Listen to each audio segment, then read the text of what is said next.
Hi, Cam 4, the new member of Channel 4's Action News. ABC Sports. Join us this February when the world comes to America for the 1980 Winter Olympics. 1977, Denver had to beat Pittsburgh to get to the Super Bowl, and they did it by pressurizing Bradshaw and with the hawk-like play of linebackers like Tommy Jackson. And they did it with offense, too, like Morton hitting Riley Odoms for a touchdown.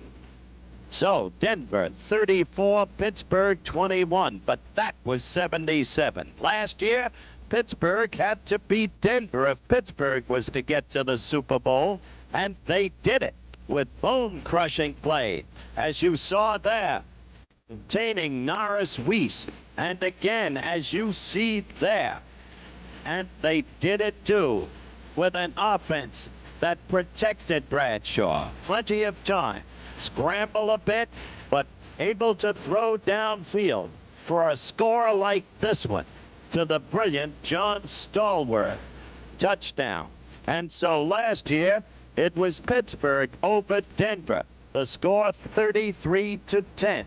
Now tonight, these two rivals, top teams, top contenders, each dreaming of Super Bowl, meet again on Monday Night Football. 20 seconds to stand by, all cameras. Ready. Stand by in videotape. Ready. Stand by slow-mo.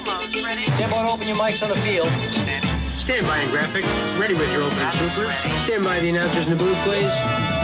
And roll tape. 3, 2, 1. Take tape.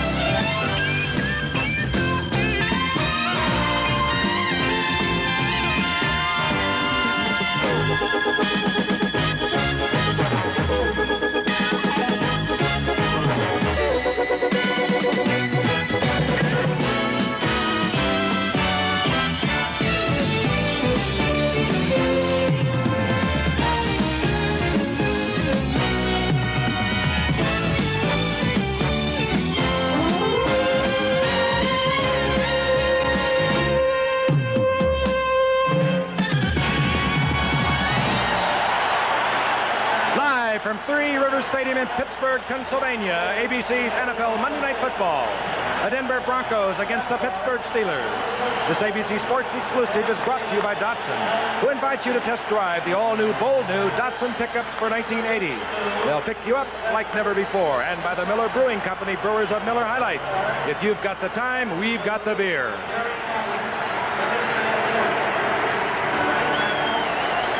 Again, everyone, the noise is deafening. You can hear it for yourselves. The atmosphere in this town, which they now call Titletown, is festive. There is still the hangover from the brilliant World Series victory. The Bucs indeed went all the way. And now the reigning champions of the Super Bowl, the Pittsburgh Steelers, the mighty ones. They want them to go all the way to get back to form. And they know that tonight is a critical night. All you have to do is look at the standings of the AFC Central and the AFC West. In the AFC Central, for example, the Pittsburgh Steelers, if they win tonight, are still in first place. They're in first place by a half game, but a loss would tie them with Houston, which lost yesterday, and Cleveland, which won yesterday. But the Denver Broncos have their own axe to grind. Look at the AFC West. San Diego, a newfound powerhouse in the NFL at 6-2, coming off the rout of Los Angeles yesterday. But if the Bronx can win tonight, they tie the Chargers. The Bronx do have a quarterback problem. I don't know of a man better qualified in the United States to discuss that, since one of the persons involved is a former friend and teammate than the old Dandaroo, Don Meredith. Let me see if I can do it. You know, the thing that's kind of interesting, I guess, when you look at the championship teams, the Super Bowl teams, almost always they go and say, what brung us here? And usually it's the defense. And I guess in Denver's case, that was true, too. But the quarterback at that time, when Denver went to the Super Bowl to play Dallas, was Craig Martin, an old teammate of mine, and actually he's a very good quarterback. Last year, there was some doubt about his maneuverability. Can he move back in that pocket? And he really couldn't move too well. But they said, we got another guy that can, Norris Weiss. He's actually a defensive back, but, man, he can play quarterback. And sure enough, he could. Now, the early part of this season, Norris Weiss was their starting pitcher, and Craig Martin was the relief man. Norris is suffering from a knee injury, and last week, Craig led his teammate over a victory to Kansas City, threw over 200 yards, completed 17 balls, and it's been a very well-guarded secret as who's going to start tonight, Norris Weiss or Craig Martin. Well, I want you to know that this reporter is telling you, an inside tip, it looks like Craig Martin. I think they'd like to have Norris Weiss's maneuverability, but Craig can throw the ball, and it looks like he's going to be the quarterback. How about that one? Shake him up. Huh? What brung us here? You're more country than you will ever admit. Well, you go to the one, you dance with the one that brung you. That's it. No problems at the quarterback spot for the Pittsburgh Steelers. They have Terry Bradshaw, but they're coming off a game against Cincinnati where they turned the ball over 9 times. You'll never win a football game, and they did not. They lost 34-10. They'd like to regroup. The Steelers' problem, like so many teams in the NFL, has been that of injuries. And let's take a look at the injuries that have occurred just at the offensive unit of the Pittsburgh Steelers. Expected back tonight, Lynn Swann. We are told that he'll come in perhaps in the second series. Some of these players are coming back. Defensively, they have also had their problems. We'll probably see Ron Johnson back at the left corner. There is some concern, and earlier we talked to Lynn Swann and asked him about that concern over the Steelers. Here's his answer. Well, like I said, I think we're in good shape, and we just have to stick to basics now, what we're good at, and not worry too much about what the other teams do. John Wooden said once about his great basketball teams that we're so good that everyone knows exactly what we're going to do. It's just up to them to stop us, and I think our team is that strong. So it's the Pittsburgh Steelers, the Super Bowl champion Steelers, against the Denver Broncos, and we'll be back with the kickoff right after this message. They built this country out of dreams. In a few capacity crowds recently, the Denver Broncos have won the toss. Matt Barr, the rookie from Penn State, will kick off, and deep for the Denver Broncos is number 23, Chris Payne. He lines up at the 5-yard line. Barr punches it, and it's deep, and it drives Payne deep into the end zone. No, he'll stay there. Chris Barr, a 6th-round draft pick out of Penn State, showing a lot of potential. Puts it deep into the end zone, and that's where the Denver Broncos will begin their operation. At quarterback, it will be Craig Morton. We did not know until just before game time who it would be. Norris Weiss, heard in the San Diego game a couple of weeks ago. They thought he might be able to go, and perhaps he can tonight, but we are seeing Craig Morton to begin with Rob Lytle. Number 41, Jim Jensen. You had to look at the offensive line. It's a good offensive line, and they'll have to be tonight because the Steelers are fired up. They took their lumps from Cincinnati 34-10 a week ago. They were embarrassed by that loss. They'd like to get something going tonight. And here comes John Keyworth. Turns the corner. He runs into Mel Blunt over on that right side. Jack Lambert, the middle linebacker, also slipped out there. There is the front four. Here might be a problem. Dennis Winston, number 53, is at the right side linebacker for the Steelers. Now, he's a middle linebacker and a good one as you look at the secondary. But the two regular weak side linebackers, right side linebackers in most cases, will be Robin Cole and Lauren Taves. Both of them are hurt, so it's Dennis Winston who performs better in the middle. Larry Canada comes in as a setback for Denver, replacing Rob Lytle. Canada wearing number 35. It's 2nd down and 9. The ball just over the 20-yard line. Morton back, gets the protection, has the time, finds the receiver. And it's Lytle coming out of the backfield, gets up to the 25, mark it at the 26. It'll be 3rd down and about 4, picked up there by Jack Ham, one of the genuine all-pros, heading for Canton, Ohio. There's little or no question. He makes it all look so easy the way he does it. He just flows around, and he's always in on the play. Leads all active linebackers with interceptions, of course, but you know that stat, 28 of them. Except for one thing, the man is playing with pain tonight, as a number of these Steelers are. But as you've noted, they intend to get back to form. They were embarrassed a week ago. 3rd down 4. Dwayne Woodruff comes in the secondary for the Steelers, number 49. Morton throws deep. Ah, be doggone. And deep downfield, he got the ball. Now, that's the kind of pattern you like. You know, you throw it over there in a bunch, and they can't tell for sure who you're throwing it at. David Moses, I'll tell you, I'm not so sure he wasn't going for Riley Odoms. Looked like it to me, but maybe he wasn't. Watch it again, Don. It almost looks like the ball was tipped. Not quite, probably just over. I thought he just kind of slipped up, maybe off. Yep. No, I think he was throwing over there. Who knows? Anyway, Riley was right there in place. A 1st down for Denver. That's what we're going to talk about. At the 48-yard line, the Broncos with Craig Morton. He has the time thus far on his passing efforts. That will be the question mark. He's not the most agile of quarterbacks. Bob Lytle hits the middle, and he's pounded there over the middle of the line. Gary Dunn is in there with Joe Green, and, of course, always this man, number 58. Interesting battle tonight between two of the league's finest linebackers. They, of course, are both deeply competitive. Jack Lambert, a little on the quiet side, would be the Denver Broncos' Randy Gradishar, but if there are two better, you'd have a hard time finding them. Second down 9, the ball at the 49-yard line. Rob Lytle, 41. John Keyworth, 32. Setbacks. Haven Moses, 25. Rick Upchurch, number 80, wide receivers. Upchurch, of course, with that blazing speed. A threat every time he touches the ball. Keyworth gets the call, has a huge hole. Bulls ahead. He has a Denver Bronco first down inside the 40 at the 38-yard line. John Keyworth, who is in there tonight starting, although he does play a great deal. He's in there for Jim Jensen, who was hurt Friday in practice. He has a sore calf, and let's look at the big opening. I think you can see this. He doesn't give Keyworth the ball until he's really deep in the secondary, so I would imagine a lot of those reads that the defenses are getting are pass reads. That was a very finesseful move by Keyworth. He didn't try to do much except run over him, but there he was, got another first down. Well, he went right. You saw Bill Bryan leading the way ultimately, but the Denver Broncos people will tell you forever about the year Claudie Miner has been having thus far. At the 38-yard line, a Bronco first down. Play action by Craig Morton. Down he goes. No chance, and he could have been the most agile of all quarterbacks, and he could not have avoided Donnie Shell coming on the safety blitz. Extremely effective defensive play. Craig had the play called, a little play fake to this side. I don't think he ever saw Shell coming. That's good defensive scouting and defensive coaching to know what kind of formation let that safety come. Fred Miller, the Denver coach. The Steelers know that with Morton in there, having an immobile quarterback against them, the job is to get to him as they just did. Fred Miller knows the job is somehow to protect against the blitzes and against the front four, the Iron Curtain. Second down, 18. The ball at the 46-yard line of the Steelers. Morton. Oh, and he just does get it off in the general direction of Riley Odoms, but he felt pressure. It was L.C. Greenwood and Jack Lambert on the blitz. Greenwood 68, Lambert 58. That time Greenwood came from outside, rolled to the inside. Nobody picked him up. Morton had to hurry the pass, and in an area where we could look for Craig to try to go tonight to Riley Odoms, a gifted receiver, working against Donnie Shell, the strong safety who's playing on a very sore knee.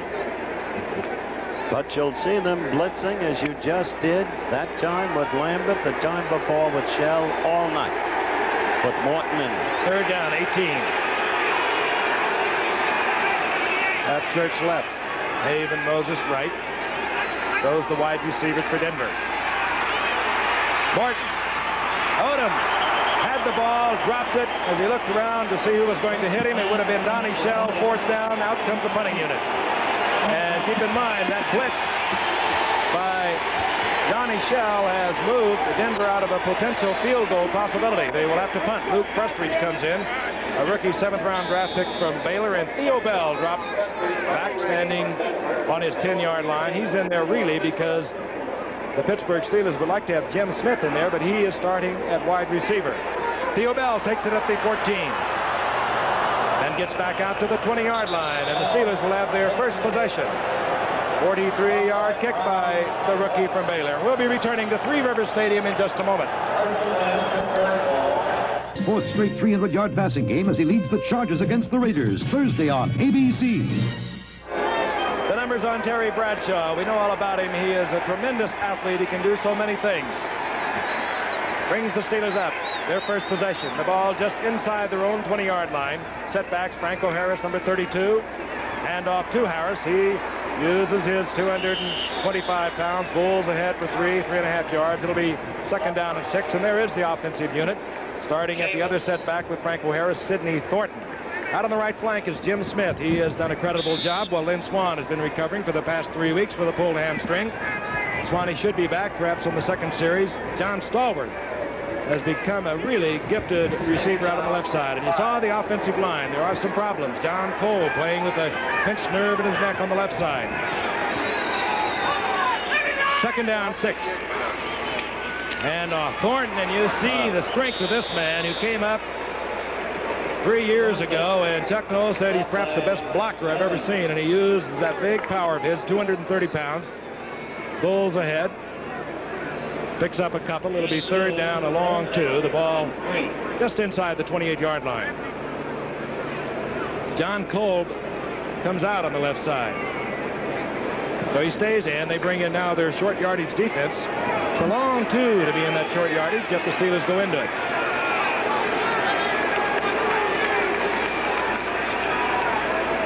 Randy Grossman in motion. Quick toss. Franco Harris has Thornton out in front of it. First down and a bundle more. Look out. Oh, boy. Bill Thompson could save it. Bernard Jackson pulls down Franco Harris down at the 16-yard line, and the big man also can turn it on a third and short. He broke it. Now you see something of the fire in Franco Harris and all the Steelers as you look at it again from the end zone. And he was waiting on his blockers, Don. That's why Jackson caught him. Otherwise, he might have powered his way. Really were out there. Of course, you mentioned he does for this guy. We've talked about so many times how fast he is. Bernard Jackson is one of the fastest guys on the Denver team. Picked it up. That was one of those short yardage situations where everything just broke open for him. Harris also wants to prove something to the mighty Steeler fans, because they were writing him off just a few weeks ago. Over the hill, they say. Over the hill, I see. Inside the 18, first and 10. Harris gets the call. Pecks along the line of scrimmage and gets it to the 15-yard line. They'll pick up a 3. Larry Evans in there defensively. There's Chuck Noll. He was absolutely frenetic over the performance of the Steelers against the Bengals when they lost 34-10 last week. They went back into pads this week, back to basics. They had tough, rigorous workouts to get back to the champions that they have been. 9 fumbles. That's right. That's what they had last week. That is amazing. Changes for the Steelers. Rocky Bleier comes in. Franco Harris goes out. Lynn Swann comes in. Flanked out to the right now by Bradshaw. Stallworth to the left. Second down, 7. The ball at the 15-yard line. Play action. Fired intended there for Stallworth. He's in a wrestling match out there with Steve Foley. Couldn't shake Foley loose. He had him 6. Took a while to get some help over there. It was good coverage. It was a dangerous pass, Giff. It was. He had to leave it in the air for a long time. Not bad coverage at all. The gain is down to the 11-yard line. Gain of 4 where it'll be third down. Call it a long 2. There's Stallworth. 31 receptions coming into tonight's game. That's the 32nd. 19-yard average. Leaves the entire NFL in yardage gained receiving.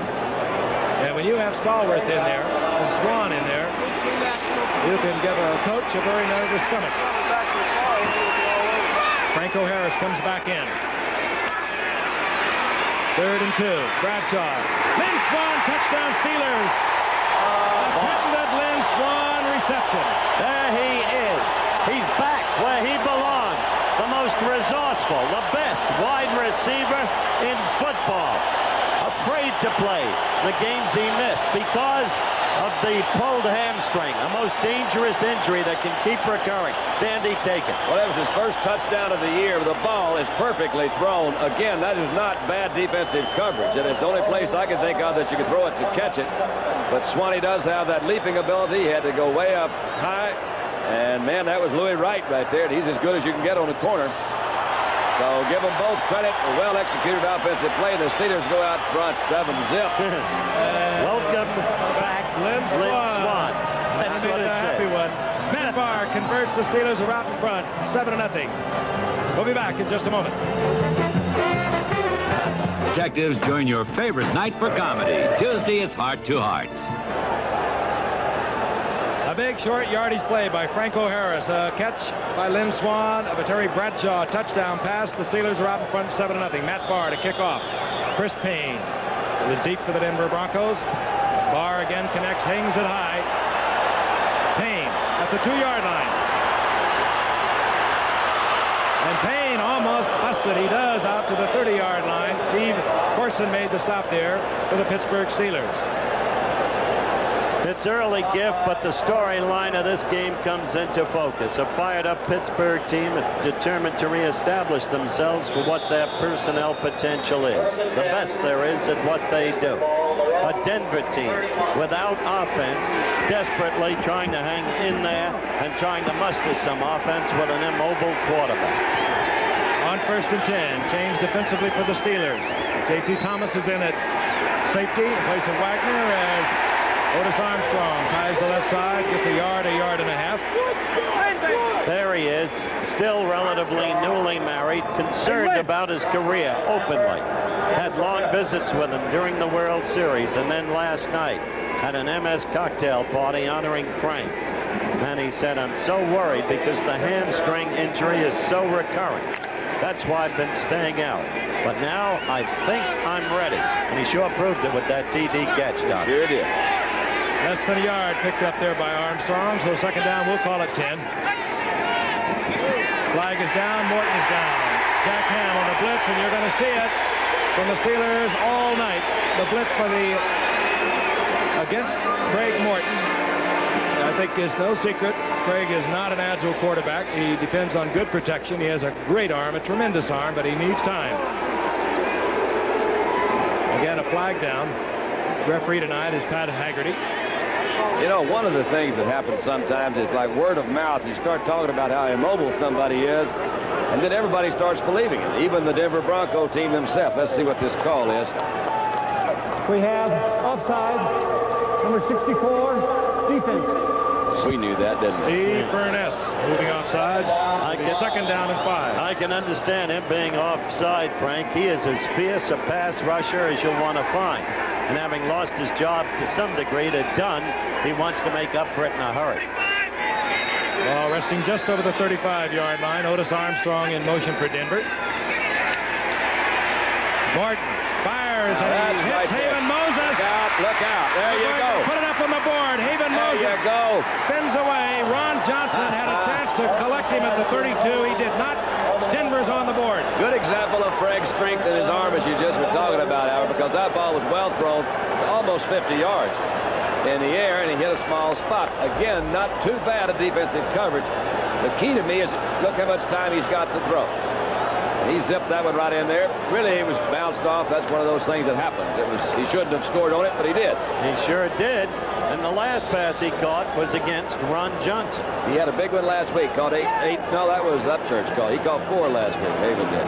So here's Denver for you, hanging in there, quickly turning the tide. Jim Turner for the conversion. His 1,399th point of his career, looking for the 1,400 mark. And there's Haven Moses, his 18th reception thus far this year. A big one for Denver because it looked like Pittsburgh was really going to maul them. It doesn't look that way now. We'll be back. For Pittsburgh. Denver answered a little over a minute. They came back to tie the score up at 7. 64-yard touchdown pass. Craig Morton to Haven Moses. Jim Turner will kick off. Larry Anderson not respecting the distance of Turner, but Turner does put it up high. This will be Anderson, and Turner gets it inside the 5.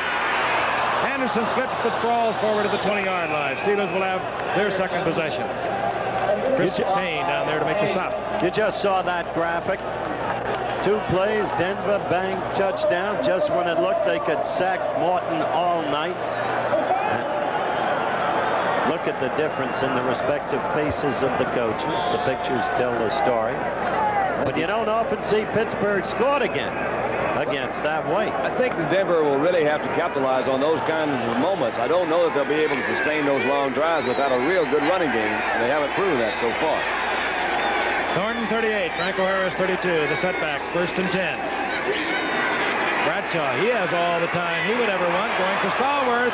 Overthrown, and Stallworth is back there, well covered by Steve Foley, 43 for Denver. I tell you, they talk about Louis Wright, and as a result, and Louis Wright, who's always played Lynn Swann very tough, by the way, but couldn't stop the touchdown throw to Lynn. They always talk about Louis Wright and throw away from him. But this kid Foley, as you look at him, twice you've seen him in one-on-one coverage, and twice you've seen him stride for stride with the would-be receiver. There he is. He's a big one, too. 6'2", 190-pounder. Same size, Louis Wright, defensively over in the other corner for the Broncos. Along with Mel Blount, some of the finest cornerbacks in the game performing tonight. Second down, 10.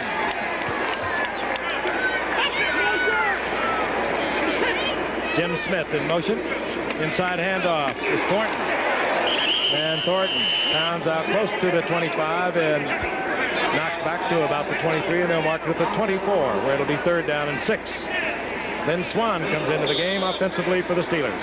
Thornton has to be a great player, Don. After all, Blyer on the bench had that tremendous game against St. Louis, and then the 70-yard touchdown run against Cleveland. I love to see that 70. He was like outrunning everybody, wasn't he? He was picking them up and putting them down. When you got Thornton, though, back there, you got a 230-pound guy right along Franco that's 225. So you're going that big back situation, and Rocky's not quite that big. 3 wide receivers, Smith, Swan, Stallworth. 3rd down, 6. Bradshaw, a lot of time. Swan again. Drops the ball. He did. He went up. Bill Thompson was there, but Lynn had an opportunity. And that will bring up 4th down. I like to watch this athlete as much as anyone in sport. His verve, his daring, his courage, and look at that, the great resourcefulness. You won't see him drop 2 of those in a season. No, he had it up on his shoulder pad and couldn't quite hold on to it. But, you know, you won't find too many quarterbacks who can throw the ball that far and wait for the guy to make a cut downfield. Bradshaw threw that thing really right on the line. He had all the time he would need. Greg Colquitt punches it. Rick Upchurch is deep, but he lets it bounce. And it's going to take a Pittsburgh bounce. And out of bounds, close to the 20-yard line. A 56-yard punt by Greg Colquitt. 7-7, and we'll be returning to Three River Stadium in a moment. First undefeated Houston battles undefeated Arkansas. Then headlining regional action, Florida State LSU and Washington UCLA. Check local listings Saturday. 3 minutes and 59 seconds remaining in the first quarter. Action-packed in case you've just joined us. Steelers striking suddenly. And Denver answering a little over a minute from the Pittsburgh Steeler touchdown is tied at 7. 1st and 10 Denver, the ball at their own 20-yard line. Morton with a quick roll. Puts it into the zone, and Ron Johnson was shocked. He turned around, he had it for a moment, and said, hey man, I was open.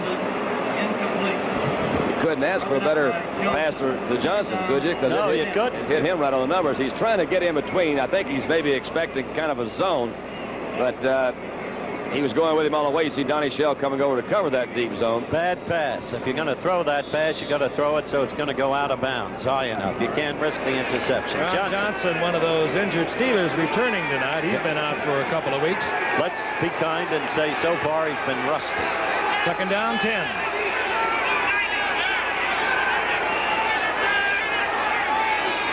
Rob Lytle, right side. Couple of yards. It'll be 3rd down and 8. Hit by Lambert and L.C. Greenwood defensively for the Steelers.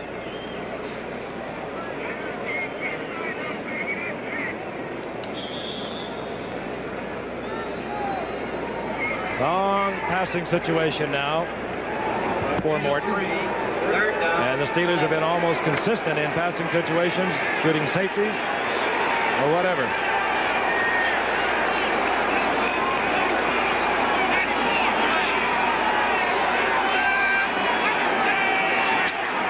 Quick toss, and it's bobbled by Canada. Canada picks it up, and he's tripped up inside his 10. He's down to the 5-yard line. Joe Green was in there initially.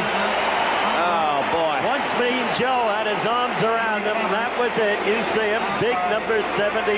Look at it again. Dandaroo.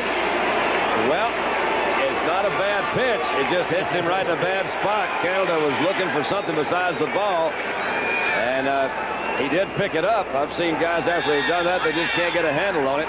He's down right there. Big Joe's got him, pushed him back in, but now that's a very uncomfortable position for the rookie from Baylor. Hunting now, Luke Prestridge. He's in his own end zone. Theo Bell is standing near midfield for Pittsburgh. Prestridge, not a good kick. Bell at his 41-yard line. Driven out of bounds. Good move by Canada to come down and get it.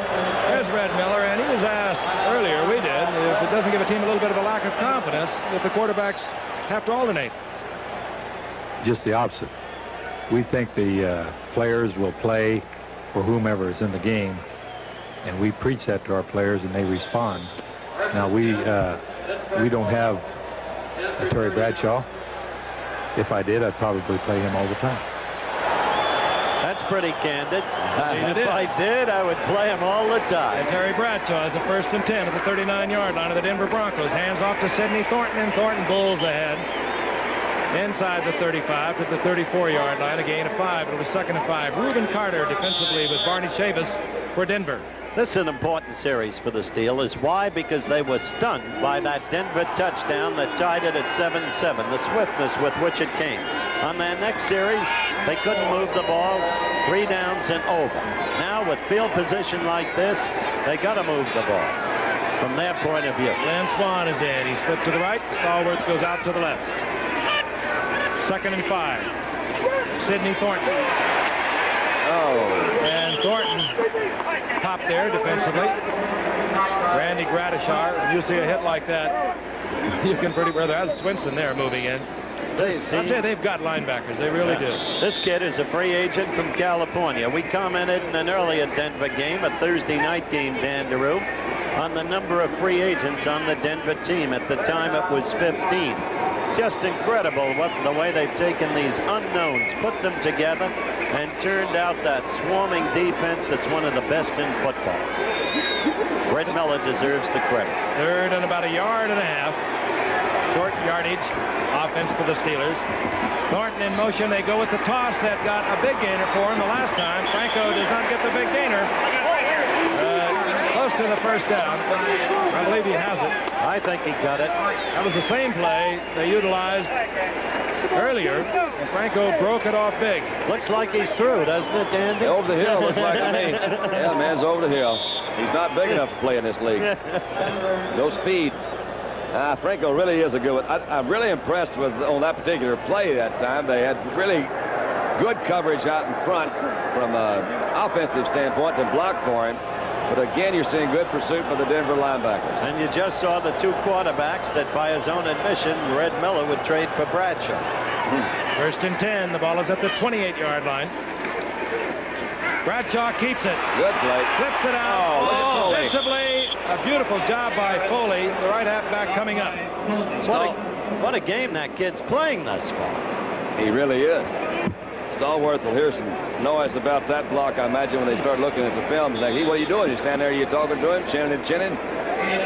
Gain of about 1 yard. It'll be 2nd down and 9. Seconds ticking away here in the 1st quarter, and I do not believe we'll see another play. Let's take a look at Foley. Plays off Stallworth, as Don mentioned there. A little chicken fight going on, and then all of a sudden he ducks under it and he makes the tackle, holding that gain to 1. It'll be 2nd down and 9 when we return right after this message. Chuck Noll has Terry Bradshaw, and he uses him all the way. And right now, as we begin the 2nd quarter, Bradshaw has a 2nd down and 9. Ball inside the 27-yard line of the Denver Broncos. It's all tied up at 7. Lynn Swann is in the game, flanked out to the right top of your screen. Stallworth split to the left in the quick toss. He goes to Franco Harris. A good block by Thornton. And Harris inside the 25 to the 23. Upset there by Larry Evans. Defensively, he was playing for Tom Jackson. Jackson, who is an outstanding linebacker for Denver. He also bruised a calf or had a calf muscle injury on Friday in practice, so he's not in there. Look at the stats. Couldn't be much more even. Only a minute's edge in possession time by Pittsburgh. Total yardage, slight edge to Denver based upon the passing, including that one key play to Haven Moses, the long TD. Rocky Blyer comes in. He usually does in recent games in passing situations. 3rd down and 5. Bradshaw again with all the time you could want. Fires and it's complete. This is Jim Smith. He's inside the 5-yard line, 1st and goal. And when you put those 3 wide men in there, Stallworth, Smith, and Swann, it could be nothing but headaches unless you can pressure the quarterback, and Denver did not. But as we isolate Smith, the whole key was what Frank told you, the time Bradshaw had. Look at that. Bang. Again, you know, you can't ask the defensive back to get much closer than that, particularly with that kind of pattern. He's coming back across the middle. Both the defensive backs were there about as quickly as they could be. And that is absolutely right. Plus, the ball was right on the old clothesline. It didn't waver at all. Smith has played the last couple of weeks for Swann. He has improved tremendously at 5 receptions last week. 1st and goal. Randy Grossman in motion. Franco Harris. Backs along, lunges. He's got the touchdown. I love it. Surge forward. They say he broke the plane with the ball. Well, he's all washed up. It was our driver, Howard, that said, I don't like the way he tippy-toes. That's right. He didn't see him do that last-minute crawl and jump. Let's see, he's down right there. Frank and I had a driver from the airport named Nello who was filled with more knowledgeability than any man in the history of the game, since Nello Falaschi was an All-American at Santa Clara in the 30s. Yeah, it was a piece of work. That bar. But the Steelers out in front once again, 14-7 over the Denver Broncos. And let's look at it again. Looking for the opening, and then with that tremendous strength, all 225 pounds, puts the ball right on the goal line. Touchdown, Pittsburgh. No, it was St. Mary's, Frank, not Santa Clara. We'll be back in a moment. Bell football. Dan Fouts goes for his 4th straight 300-yard passing game as he leads the Chargers against the Raiders Thursday on ABC. Said at the top of the telecast, San Diego's a powerhouse. Indeed, they are. Dan Fouts, their quarterback, by the way, can be the first quarterback to ever go 4 consecutive games with over 300 yards passing. San Diego and Oakland Thursday night. Matt Farr pumps it. Deep is Chris Payne. And Chris Payne out to the 35, and a flag goes down. Here we go with the new kick rule, where you have to block above the waist. In this case, it was clipping. That's right. They blocked below the waist. Pat Haggerty. You see it again and again and again. I just want to say this. I sure look forward to seeing the Chargers because this team is really coming on. There he is. They have a receiver we saw last year, John Jefferson, who is absolutely unbelievable. He's of a cut with Wes Chandler of New Orleans, Wesley Walker of the Jets. We have a personal foul, clipping, number 50 on the return.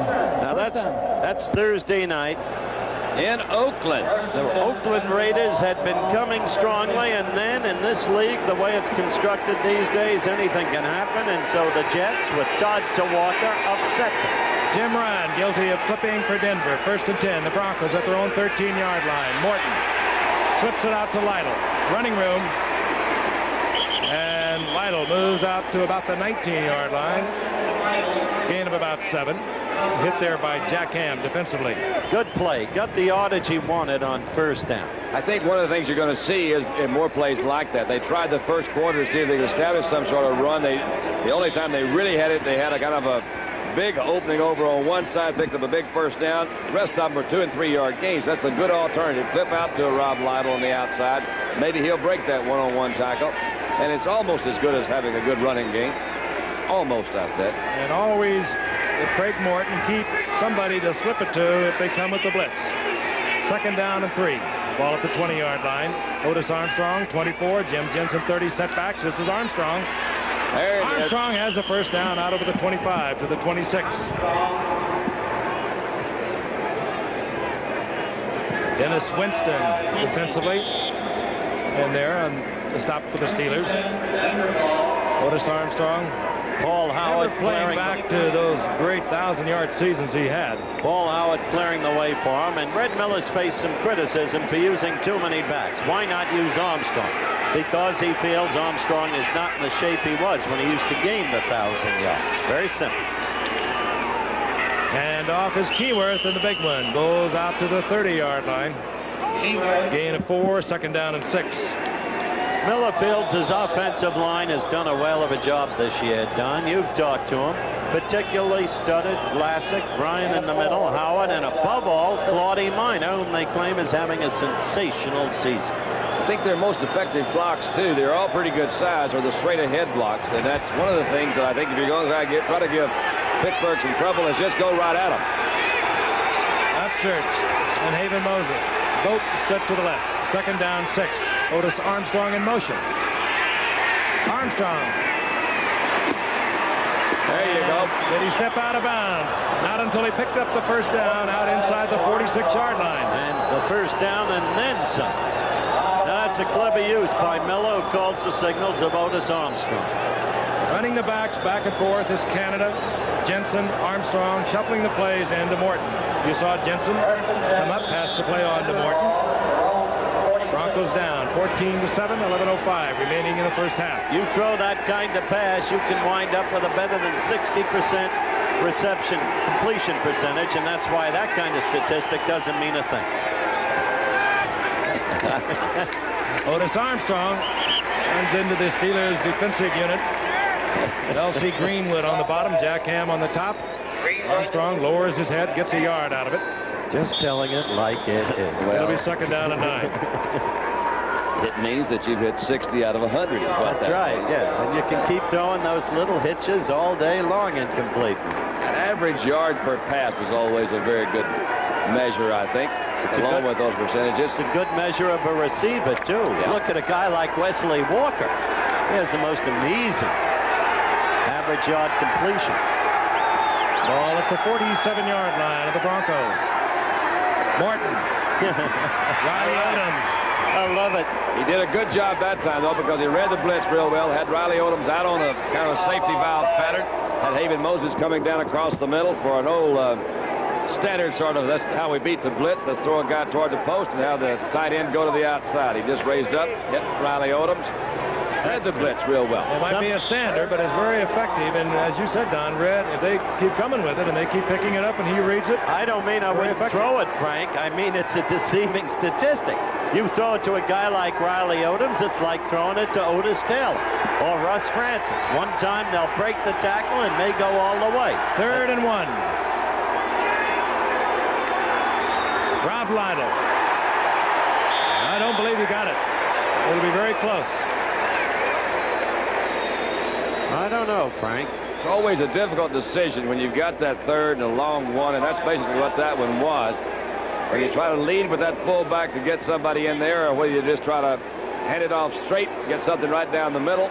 It's also a good time to give that old, let's fake that thing, and let's try to go ahead and hit a little one of those quick passes we've been talking about. That's right. First down indicated. Rob Lytle picking it up inside the 45-yard line.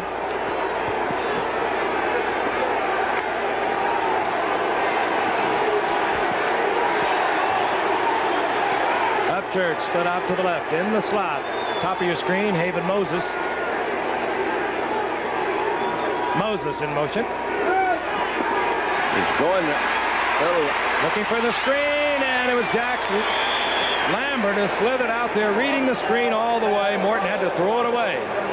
Man, he had a lot of them reading that screen, and most of them were wearing black jerseys. There were 4 of them out there. He had Winston, Lambert, and Ham was even over there. How they all 3 get over there? Man, those guys are swift. Swift. Curly, it's all right, son. Just he's in there now. It'll be okay. Second down. If it is, you've got news for him. That's what he said. He said, you've got a scoop. Zach Valentine in defensively for the Steelers.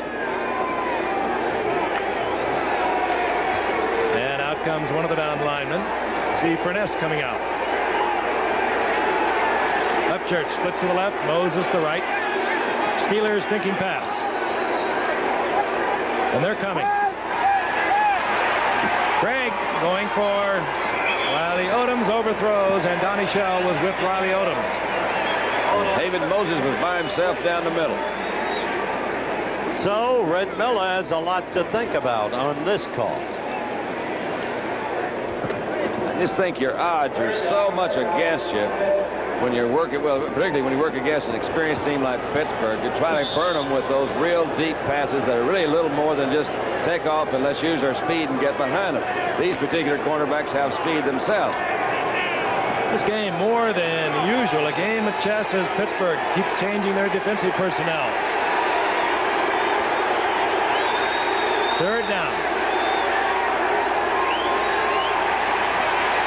Craig has the time and fires into a crowd intended there for Haven Moses, and he was really popped. He was. By Donnie Shell. He was, but that was catchable. I think it was Lambert that got him too, Frank, and I think he saw Lambert in there. You can't fault the guy really, except he is paid to catch the ball. The ball was thrown well in a very kind of a crowded situation. You'll see Lambert, the middle linebacker. I'm sorry, that ball should have been caught. You bet it is, but you saw that elbow come real close to the head. That's it's hard to find those receivers that can go over the middle and catch those things all the time. Believe me. It's dangerous, yes, but as you said, they're paid to catch the ball. Luke Prestridge will punt for Denver. Theo Bell at the 10-yard line. Prestridge angling for the sidelines. We watched him during practice. He's pretty good at it. He's not bad. And this one will not be too bad. They'll step it off, and they'll mark it inside the 15-yard line. At the 13, we'll be back in a moment. If the world, the first sin. Taste it. Frank Gifford along with Howard Cosell and Don Meredith. Three Rivers Stadium. That's the offense thus far. Score 14-7. The Steelers over the Broncos. The Steelers have a 1st and 10 at their own 13-yard line. Bradshaw is back. Screen, it goes out to Franco Harris. He makes it look awfully easy as Harris moves out close to the 18-yard line, up into there by Larry Evans. Gain of 6, it'll be 2nd and 4. You look at the Steelers, you wonder how they ever lost 34-10 to the Bengals. They can do so many things. Stop shaking your head, Franco. We know you think you should have gotten more yardage on it, but this Denver team has great defense. They swarm, they hit one-on-one. A troubled, or perhaps not so troubled at this moment, Chuck Noll. But they can kill you, these Steelers, in so many ways. Swan is in, number 88, flanked to the right by Bradshaw. He's wide open is Swan. He may be able to turn it on. It's going to be Bernard Jackson again that pulls Lynn Swan, who has been out, by the way, with a hamstring pull for a couple of weeks. He, of course, was a great track man at USC, and we thought he could pull away, but Bernard Jackson saves the touchdown at the 16. And the only reason, in truth, he did was that Lynn is still favoring that pulled hamstring. Well, I hope we have a couple of angles of this because I saw something going. Lynn really moved around. You're probably right. He's probably not running on a full leg. Louis Wright, right there, came up to try to bump Lynn. Lynn made a quick move, went around him. Again, Bradshaw was reading it all the way. Lynn had a couple of steps on him, and Louis Wright was there. We're back now live. Frank, I'm sorry. 1st and 10 at the 16. A 65-yard pickup. That's Stallworth, and Stallworth has the ball at the 11-yard line. A gain of 5. It'll be 2nd down and 5. I tell you, they have so many weapons, you sometimes wonder what the key is to stopping this Pittsburgh team. I think one of the things that Louis Wright's trying to do, and I'm not trying to, it's one of the, if you're trying to read Lynn Swan, everybody knows he's got good speed, good catching ability, leaping ability. They try to intimidate him. They try to come up and hit him at the line of scrimmage. Louis Wright just missed. He tried to come up and hit him. Didn't do it. 2 big plays where Swan beat Louis Wright tonight, who has always matched him. Toughest man in the league for Lynn Swan, but not tonight. Top of your screen again as Swan matched up with Louis Wright. 2nd and 5. Bradshaw. Franco Harris. Harris inside the 5. He has a 1st down, Steelers. Well, he's only called 3 different plays. That's the same pass he called earlier, the first play, and nobody covered him that time, so he called it again, and nobody covered him this time either. You saw Steve Foley and John Stallworth. Yeah, they were having a little tussle, weren't they? Chicken fighting there. Is that what you call it? No, pecking away. I don't want to peck with either. No, sir. You're a non-violent man. That's what I like about it. That's right. Easy going. Except with sports right. Mild-mannered sort of fellow that steps in and out of phone booths every now and then. 1st and goal. Short yardage offense for the Steelers. Grossman in motion. The toss goes to Harris. Thornton is out in front of it. Harris is in. Good night. They got it rolling tonight. Steelers using all of their weapons in that drive. Their principal offensive weapons, Swan and Franco Harris. And a fellow named Bradshaw. Franco Harris, just knowing where he is on the field at all times, steps into the end zone. Touchdown Pittsburgh, and Matt Barr comes on for the conversion.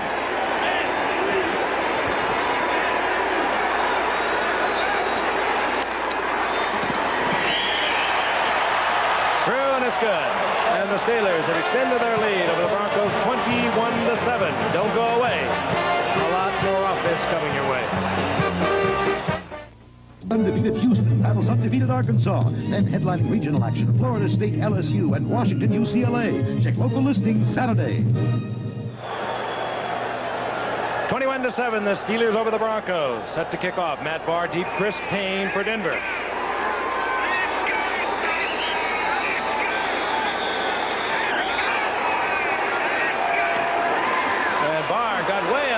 hit the kicking tee. Was taken at the 24-yard line. Taken there by Kip Lathrop. Lathrop gets it to the 30-yard line. Actually, that was Canada who brought it back. So now the Denver problem, Frank. Do they have the offense with Craig Morton at quarterback to cope with Pittsburgh's defense, get back in the game, 2 touchdowns behind? Big problem. They're not a high-scoring team. They beat Kansas City with 24. They lost to Seattle. They scored 34 in that one, but they did lose. They beat Oakland 27-3. Those their high-scoring performances thus far in the season. 1st and 10. Morton remains the quarterback. Play action fake. Morton has the time. Lofts it up in the general direction of Haven Moses. Donnie Shell was back there flagging it. Well, it was a tough throw for Craig under any circumstances. Don, you saw him stumble as he was dropping back. Looked like he tripped over somebody. Flag is down as we look once again. Yep, he tripped over his own offensive guard there that time. That was Paul Howard. The ball was just really thrown deep. Again, you know, I think to get back in any ball game, you've got to really kind of work the ball down. You can't count on hitting the ball, a pass like you did to Haven Moses, and everybody bounced off of it. That's right. And go 60, 70 well, yards. they're defensing that. Clearly, you saw Donnie Shell back there. He covered him like a blanket. And the key receiver... Number 70. Number 7. Dave Stetter, the left offensive tackle of the Broncos. 7. Key receiver in a situation like this might be Rick Upchurch, Frank. Throw it to him short and let him run. Try to get it to him. 1st and 20. Rick Upchurch has not caught the ball tonight. He's a game breaker if they can get it to him. They're doubling him. Odoms is open over the middle. There you go. Riley Odoms inside Steeler territory at the 48-yard line. And that is concentration because Odoms knew he was going to get hit, as he did indeed by Donnie Shell. His only thought was reading the label on the ball. Squiggle, straight back pass. They doubled Rick Upchurch. Beautifully thrown ball, hit him right in the numbers. That's not the easiest pass to throw because the guy's going right straight in front of the quarterback. If he goes to the outside, you got a bit better angle, but that was a good throw. That's true, and in a sense, Upchurch was the key because they had a double. They sure did. On 1st down, the ball at the 48-yard line of the Steelers. Change of setbacks. Otis Armstrong is in. John Keyworth. Morton had his arm hit, I believe, or he decided not to go to Upchurch. Pulled it down, put a butterfly over the middle, incomplete. He who hesitates is lost. Written about somebody. Looked like he pulled the string on it, Don. I think he was trying to pull it down too, Frank. Upchurch sprinting down the sidelines. Thought that's not going to work and pulled the string and dumped it over the middle. They had a kind of delayed double coverage that time. They are going to try. I mean, that's a smart thing to do defensively. I saw a lot of defensive change when Bobby Hayes came into the business because they got to respect the guy's speed, a real game breaker. Hole number 22. Oh, you bet. But you can go to somebody else there. That's what that whole thing's about. 2nd down, 10. Upchurch split left this time. Moses, bottom of your screen. Wide receivers for Denver. Could have been. Joe Green is acting for the Steelers like somebody pulled him off.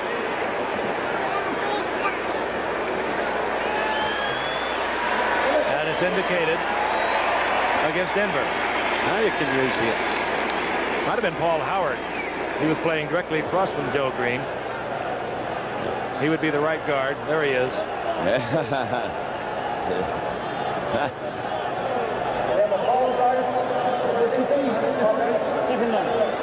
Paul Howard, they'll back it up 5 yards. He's looking older.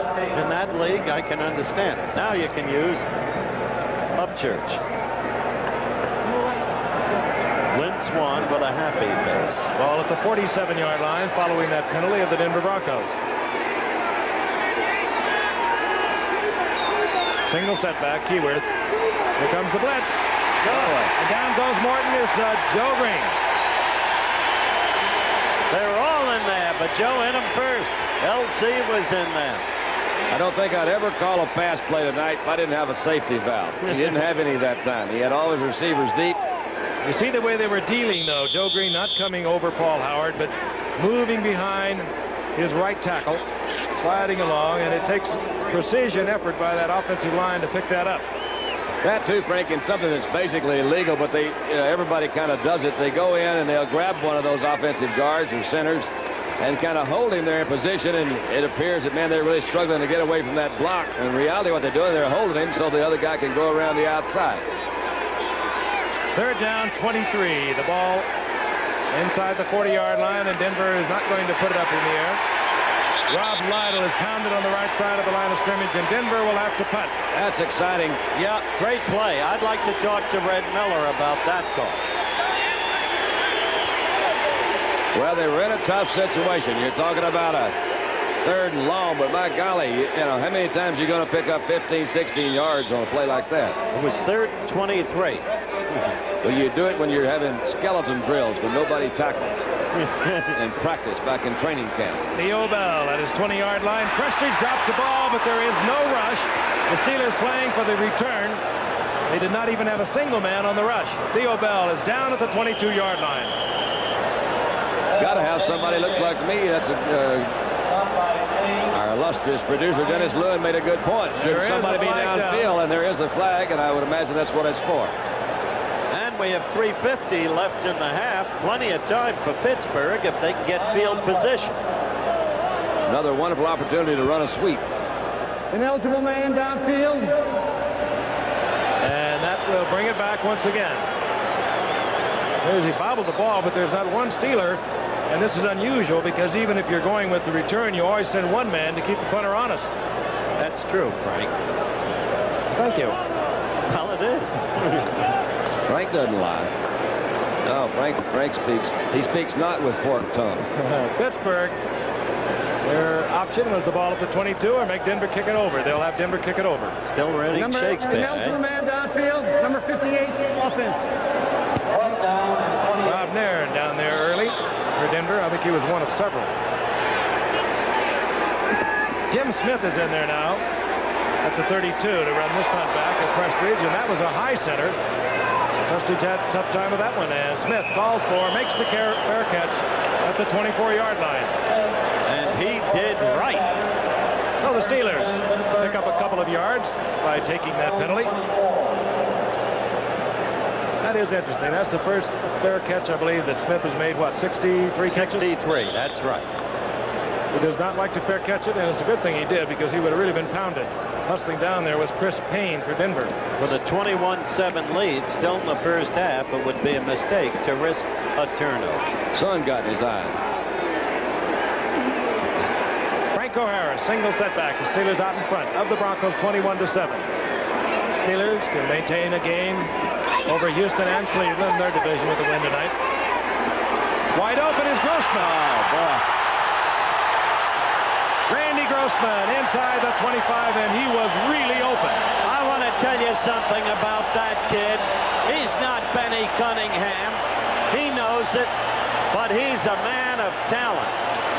Look at it from the end zone. Don takeover. This is running to the left, and Terry did a heck of a job of controlling it. Look at that ball. Again, it is thrown right on the money. You were right. Grossman got wide open. I don't know how he did that.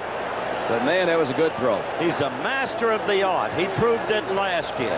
That's a kid who knows his place in pro football, how to get the most out of himself, how the team can get the most out of him. First and 10 at the 22-yard line. Franco Harris sprints to the outside, and this time he cannot get away from John Grant. Good play by Grant. One-on-one tackle. You see the time rolling down. But the Steelers in great field position now. Franco got a yard out of it. It'll be second down and 9. Pittsburgh, of course, got on the scoreboard early. Pass from Bradshaw to Lynn Swan, 7-0. Haven Moses been with 64 yards on a Craig Morton pass to tie it up. Franco Harris scored for Pittsburgh in the second quarter. And again, it was Harris to make it 21-7. Second down 9. Lynn Swan in motion. Bradshaw puts it in a group. And it's incomplete. Sidney Thornton was down deep. Joe Rizzo back there defensively for Denver. Not a well-conceived situation. Looking left toward Swan, who was the man in motion. Then turning right, throwing into a crowd. Okay if you don't throw into the crowd. Don't risk a turnover now. You got field goal position. Right to end the room. Well, he was definitely trying to throw it to Swan, who you saw come back out to the outside. I think what Terry did, they had a good defense, a stronger defense on that side than he had expected. he did come back. Of course, you're always trying to avoid those turnovers. Those are things we talk about all the time. On the third down, long yardage. In comes the reception unit, if you will, for the Steelers. That means Rocky Blyer's in there. 3 wide receivers. Bradshaw and Smith wide open. First down inside the 2. They'll mark it at the 1. They're all over Swanee, and that left Smith with one-on-one coverage. It's a beautiful thing to see. Now the 2-minute warning, Frank. It was Bill Thompson competing with Jim Smith. Thompson lost first and goal for the Steelers at the 2-minute warning. We'll be back.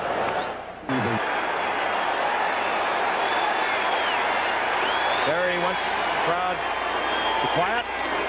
Hand off Franco Harris, and this time he slips and goes down right at the line of scrimmage. Almost gave up the football. He stumbled some way back in that backfield. Nobody hit him. Just fell.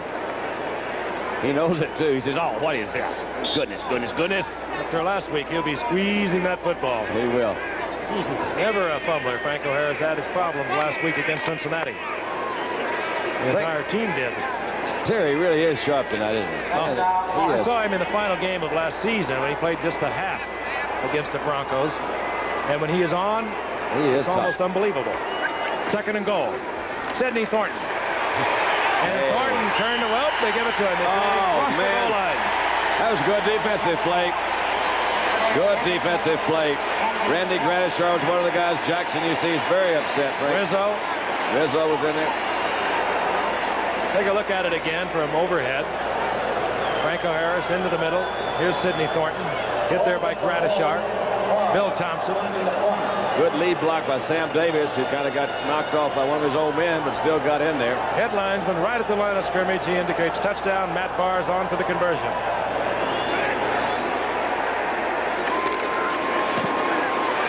Matt Barr very busy here in the first half for the Steelers, and they moved out 28-7 over the Broncos.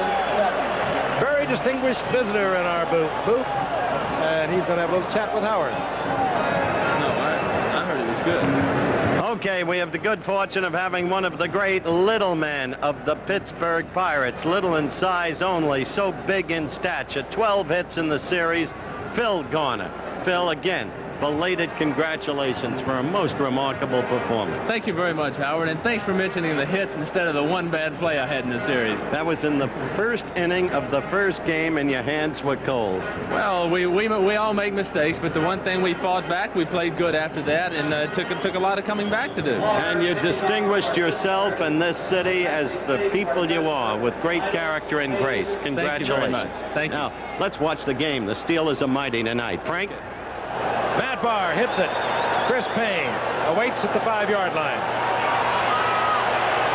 Payne has a little bit of an opening and exploits it out to the 30-yard line, make it the 31, hit there by Theo Bell. And Denver will try to get something moving. They've been watching the Steelers move the ball back and forth. That's the scoring drive. Steelers using 2:21. Bradshaw mixing up his receivers. Lynn Swan, Grossman. Frank Smith. I got to quickly tell you before the play what Phil Garner just said. He said, this is more exciting than the series for me. It's the kind of guys the Bucks have. Great people. It's because the series is over and they won. That's right. First down, Denver. Jensen gets the call, and Denver apparently feels like they'd like to settle it down a little bit. A gain of 4 by the former Cowboy that came in '77. Missed last year with knee surgery. Hurry up offense by the Broncos on 2nd down 6. Martin fires and it's incomplete. That was almost intercepted after it should have been completed. That's Upchurch out there in the flat, had the first down and should have held on to it, and he knows it. He was all alone, really, Frank, at the end of this. That's Winston there trying to cover, just left out to the outside. There's nobody really around. Craig had a little trouble in seeing it. He must have. It's always tough. He might have, well, at the very beginning I was mentioning the fact that if we look at Rick Upchurch, the one problem the Steelers really have now is that right side linebacker. Dennis Winston's a good middle linebacker. Got him out on the right side, and he really gets a little bit lost out there. 3rd down and 6. Upchurch left, goes his right. Morton. That's the fire over the on-rushing Steelers intended for John Keyworth, incomplete. Wayne Woodruff defensively against Keyworth, but it was, again, the Steeler rush that forced Morton's hand. Yeah, the life, they look tough tonight. 46 seconds remaining in the first half, and Luke Questridge comes out. Theo Bell drops for the Steelers. Bell about his 28-yard line. And the rookie from Baylor gets off a good boot. Theo Bell at the 23-yard line. All right, there is Randy Grossman. Earlier you saw him make the key catch that set up the 4th Pittsburgh touchdown. He knows who he is, where he's at. I asked him if Cunningham has more talent than he. I don't think there's any question in my mind or his mind or anybody's mind that on raw ability, Benny is just head and shoulders above me. But I think the important thing is that in football, as in everything else, it's a total package that makes up a football player. And I think I compensate in different ways so that I, can get the job done also. Indeed he did. Remember a year ago, Howard, against Houston? Oh, 9 receptions by Randy Grossman right here. But as I said, that's a kid who knows who he is, where he's at, what it's all about, what his place is on this team, and it's part of what makes the Steelers mighty. Denver had an ineligible man downfield on the punt. That was declined. The Steelers have the football. That's what they want at their own 23. Rocky Blyer gets the call, moves to the outside. Rips off 4 or 5 yards. It'll be 2nd down and 5. Pittsburgh with 3 timeouts. Denver also with 3. Road to the Roses. Pasadena, that's where they want to go. 9 of 12 is Terry Bradshaw for 190 yards and a touchdown. Got that work cut out for them. There's New England laden with personnel. And Pittsburgh is going to let the time run out here in the first half. Pittsburgh over the Denver Broncos 28-7. Stay with us. We'll be coming right back to Three Rivers Stadium. A member of Channel 4's Action News.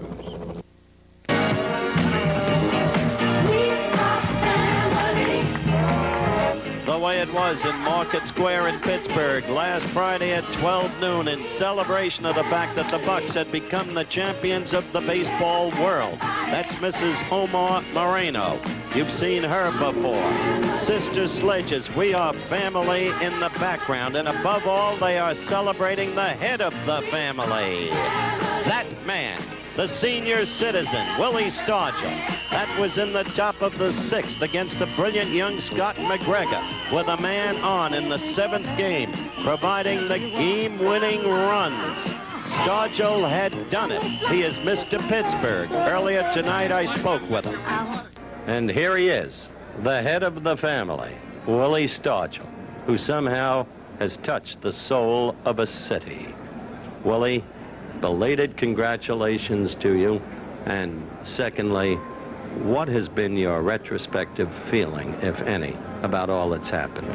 Well, Howard, thank you for the congratulatory, and I'm very warm and filled with a lot of emotions, but it hasn't really hit me yet. I was saying a moment ago that basically I do get an idea of what we've done in terms of how the people are responding as we walk about the city.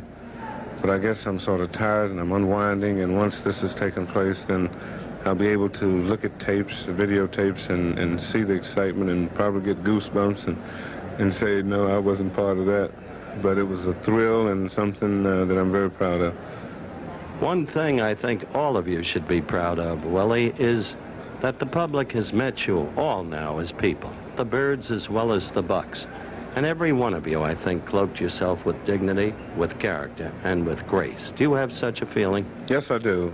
We were flying back on the plane from Baltimore, and collectively most of the guys was talking about, you know, what tremendous athletes that we performed against, and we're talking about the Baltimore Orioles. And we were just so proud to run up against such character in their athletes, and they reminded us so much of our ball club because we were so proud of each and one of our individuals, and as a result, you could see that in the Baltimore Orioles. It's unfortunate that it has to come as one team winning and one team losing, but I don't call them losers. I just figure that we scored more runs than they did. Willie, thank you very much for visiting with us.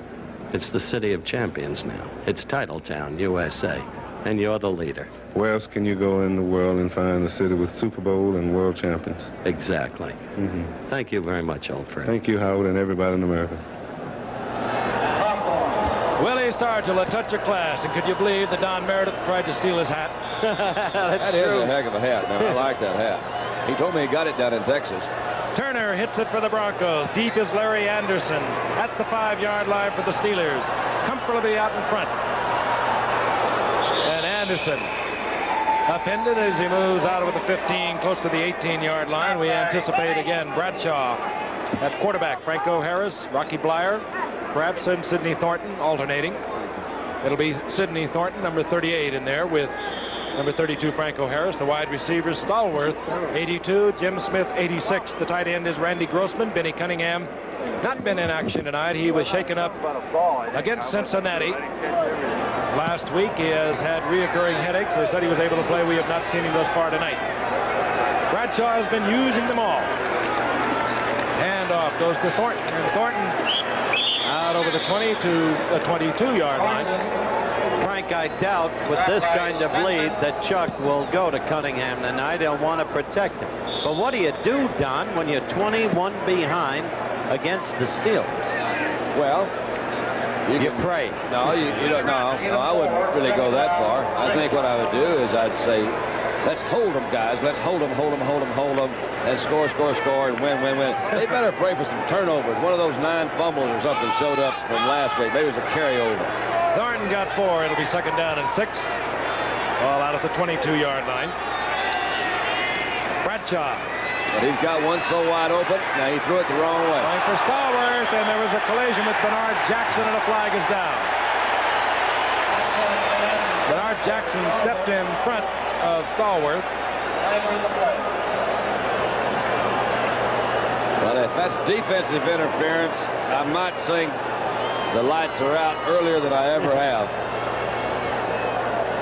Disregard the flag. Good. Should not have been caught. All right, thank you. Well, that's very, very honest. Disregard the flag. Yeah. Flag should not have been thrown. Absolutely.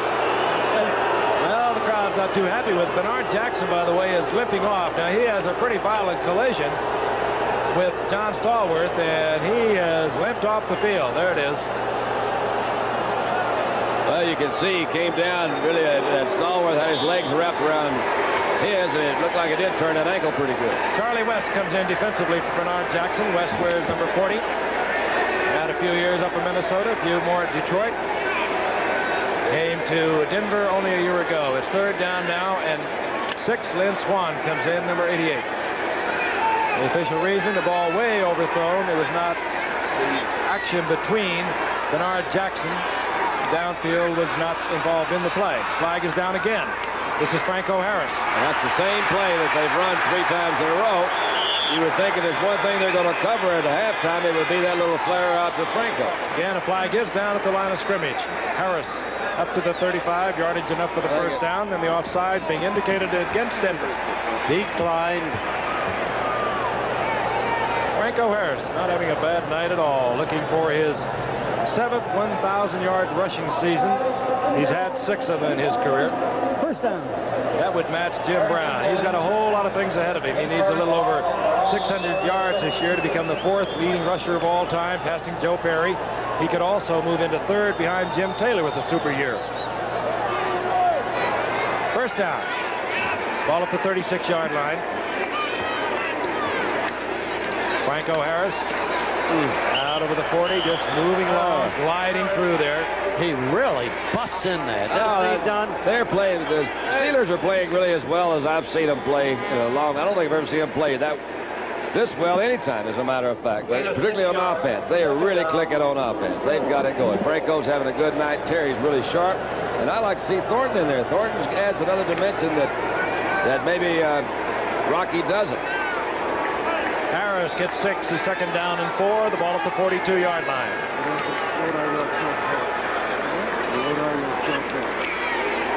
Thornton bobbles the ball.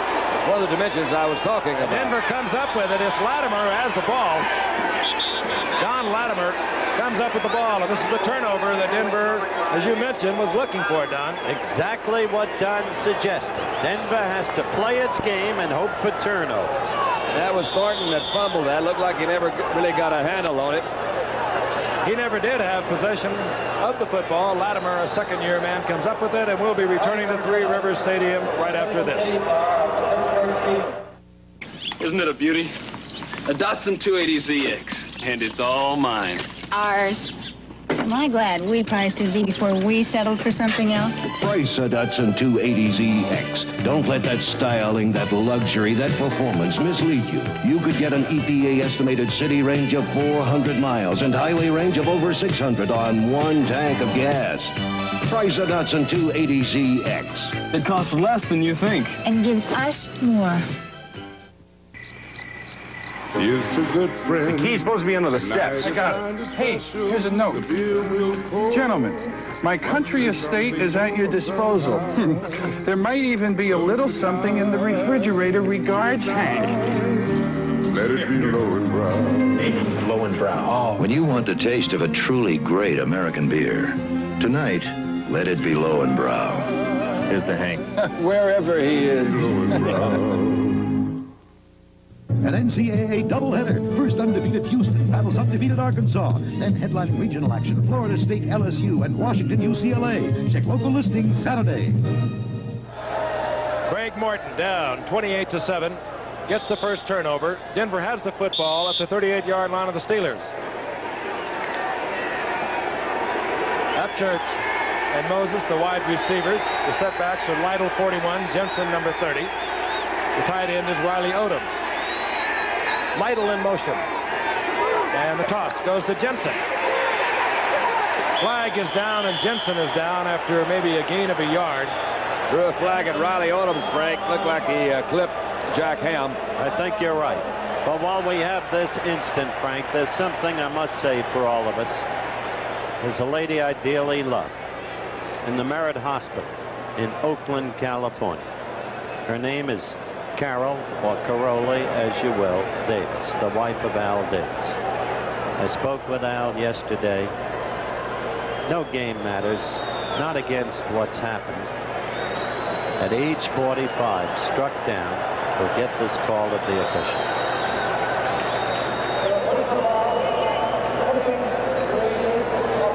Struck down by a severe coronary.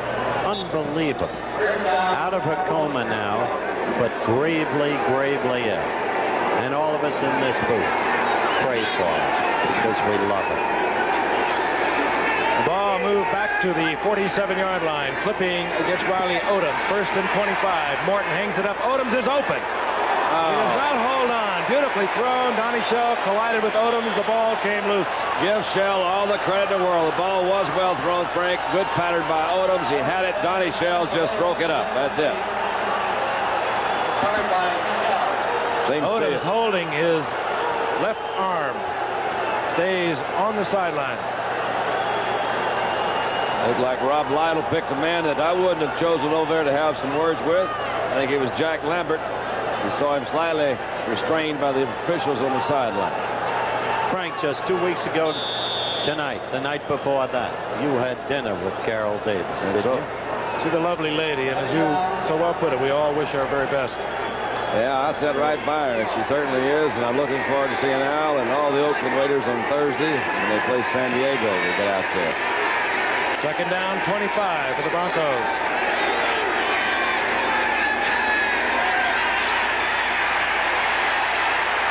Craig gets out of trouble and makes a completion down inside the 35 to the 31-yard line. Haven Moses, short of the first down, hit there by Dwayne Woodruff. Now, right there, you saw Craig Morton holding together. We have said he's immobile. That's factual. But to be fair to this man, he is a marvelous thrower, and he has had some key passes dropped tonight. Well, he maintained a concentration there, I think, Howard, that it's easy to say that veterans have it more than the younger players, but that's really true. He maintained his composure, moved out of the pocket, and still found his receiver. Third down, long three for Denver. Ball at the 31-yard line. And I believe Rob Lytle moved forward. You saw it, number 41. Just that was one movement. That hurts. Yeah. Just as I'm talking about composure, that That was obviously a different defensive alignment than what they were looking for. Craig was trying to check off, go to an audible. For whatever reason, it really didn't carry through the rest of the team. Caused some movement in that line. Clock almost ran out on him, and they were called for a motion penalty. 3rd down 8. Ball now at the 36-yard line. 28-7, the Steelers over the Broncos. Denver has the football. They got the first turnover of the game. They have not been able to capitalize.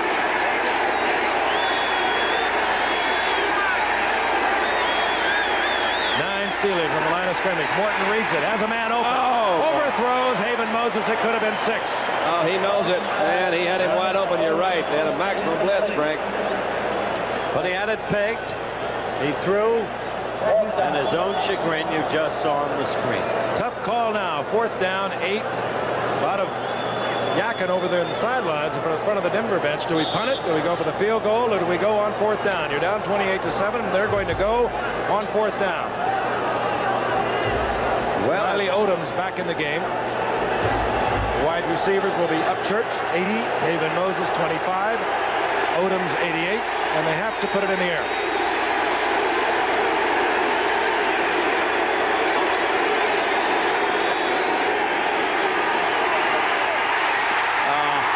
The story of the night, the Steelers fired up. That's Jack Valentine, a rookie out of Eastern Colorado, and Jack Ham, number 59. And Morton is sacked all the way back midfield.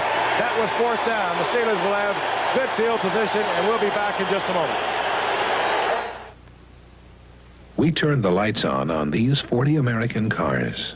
2.5 hours later, they all started. The Die Hard. It batted 1,000 in Yankee Stadium. Only at Sears.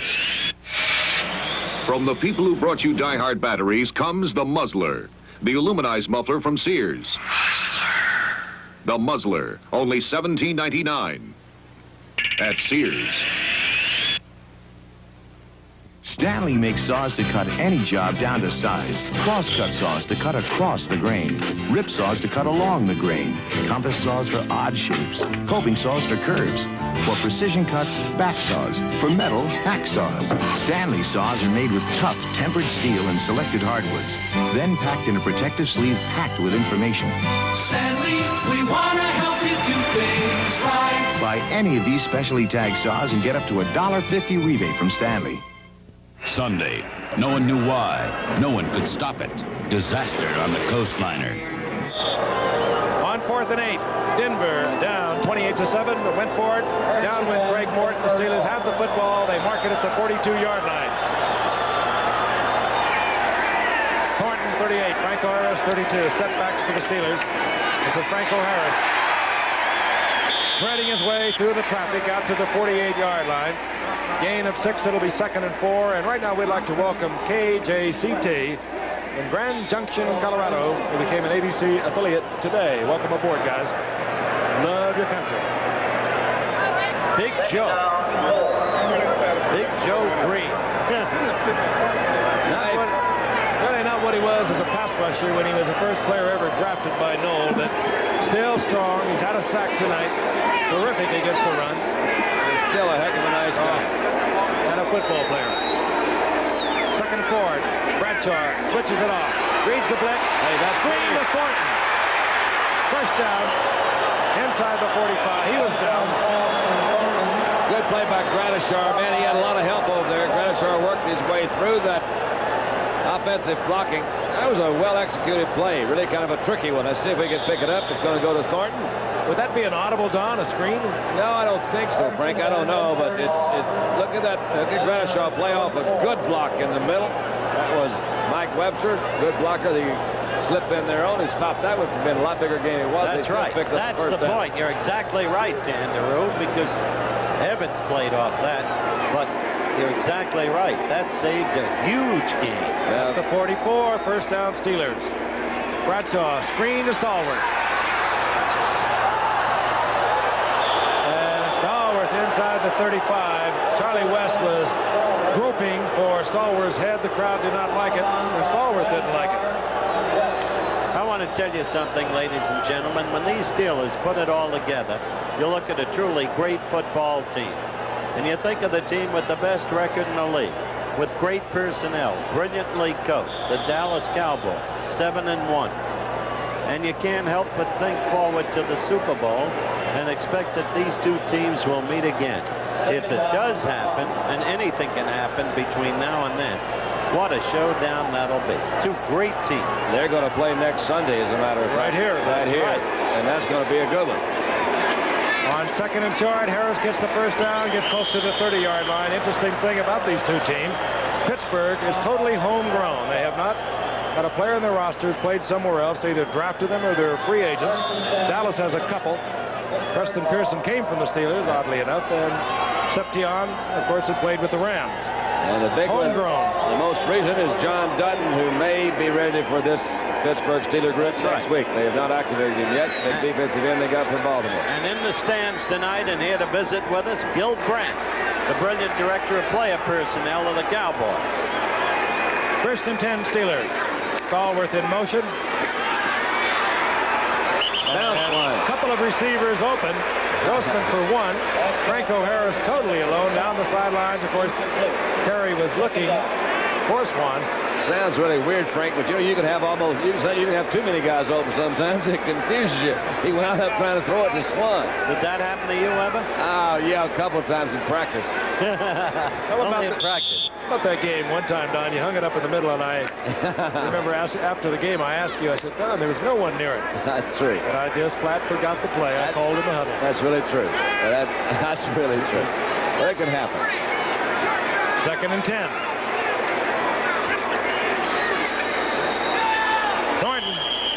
Thornton to the 25-yard line, a gain of 5. It'll be 3rd and 5. Little bit of caution now in Pittsburgh. You notice, Don? Yeah, but I also noticed that they just picked up 5 yards right down the middle, and they passed on that first down situation, and they did have a couple of guys open. I think what they're doing now is they're saying, look, we don't really have to take that many chances. They fumbled once. They had a bad game a week ago. I think they're saying, look, let's go back. Really, Lynn Swan said it in the open. Let's go back to the things we do, what we do best. Norris Weiss nursing a very sore knee, not in action tonight. On 3rd and 5, Bradshaw. Franco Harris. Down goes Harris. Defensively, Gratishar. Oh, he was right in there. He was ready for it, read it perfectly. Will isolate. Dan Deroux will explain. Well, he's really the defensive leader over 60. #1 hits, they call him, but he's there. You'll see him trying to get some moves out to this. Gary Mullins trying to block him. Gratishar plays off Mullins, comes in and gets Franco for a loss. You see that big bandage he has on his hand? He had finger surgery a couple of weeks ago. There it is. And he didn't practice for a week and said it was the best thing that ever happened to him. You can imagine that. He's also had a very sore toe. But he got a week off, and he has been playing superb football ever since. 4th down. Steelers will go with it. They have a 28-7 lead. Fired for Smith, incomplete. Well, the flag is down.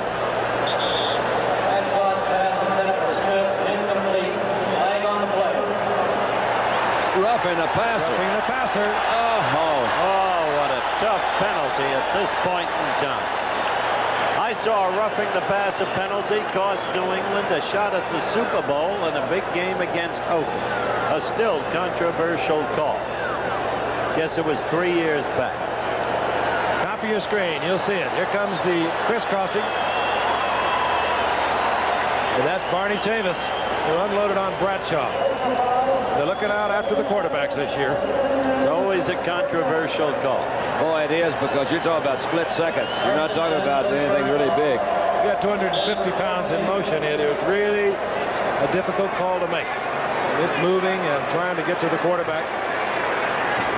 In any event, the first down is inside the 15-yard line of the Broncos. Franco Harris finds an opening down at the 10-yard line, a gain of 3. It'll be 2nd down 7. We're inside 8 minutes remaining in the 3rd quarter. Terry Bradshaw having a good night. And by the way, a colleague of ours has written a book on Terry Bradshaw. What's it called? A Man of Steel. Dave Dials. That's good work. It is a good book. I've read it. Terry, 13 of 18, 222 yards tonight. 2nd and 7. All the time in the world, he throws it right into the arms of a Denver defender. Intercepted by Bob Swinson. Touchback, and it'll come out to the 20-yard line. Denver will have the football. We'll be returning to Three Rivers Stadium in a moment. Westinghouse developed its ultrasonic flow meters to protect America. By using sound to measure water flow, it predicted proper firing conditions for underwater missiles. Now, ultrasonic flow meters protect the delicate environment of the tundra by detecting possible breaks or leaks in the Trans-Alaska Pipeline. By innovation, a technology developed to protect America is helping protect America's environment. Westinghouse, a powerful part of your life. Introducing the 1980 front-wheel drive Datsun 310. Only front-wheel drive with fully independent suspension and optional sky roof and remote-controlled rear windows and rack and pinion steering and 31 miles per gallon. The new 310 front-wheel drive with Datsun quality behind it. To build America's most valuable cars. A special edition of NFL football. Dan Fouts goes for his 4th straight 300-yard passing game as he leads the Chargers against the Raiders Thursday on ABC. Thursday night, and we'll be in Oakland for that one, and it'll be fun to be with the San Diego Chargers. They have really come together. They're our powerhouse. Two of my favorite quarterbacks next Thursday, Danny Fouts and Old Snake. 1st and 10, Denver, following the Bob Swinson interception in the end zone. Is down. You saw the movement over the left side. Otis Armstrong, the rusher for Denver. By the way, Franco Harris has recorded his 32nd career 100-yard night. Here comes the call. And the first time ever he has had a 100-yard game against the Denver Broncos. Not only is Gil Brandt here tonight scouting Pittsburgh for Sunday's game against Dallas. We have offsides, number 68, defense. L.C. Greenwood. Okay, that was the call. There's the posting of the Franco Harris achievement. But the great Tom Landry and his whole coaching staff are watching tonight. They know what they're saying. A great football team. I think 1st and 5. Look out. Rick Upchurch off his fingertips. Mel Blount defensively for the Steelers was there. Rick Upchurch is having far and away his best year ever as a receiver, probably because Jack Dolbin, who alternates generally with him, is on the injured reserve with a sore knee. And Upchurch came into tonight with 29 receptions, and that's where he is. He's not caught a football tonight. Which is part of the job Pittsburgh's doing. But this man is a game breaker. Make no mistake about it. And don't think Dallas doesn't know it. Dallas 7-1. They're a little ahead of their schedule this year. 2nd and 5. Otis Armstrong in motion. Riley Odom has the first down out around the 32-yard line. I think I'd use Riley a little bit more.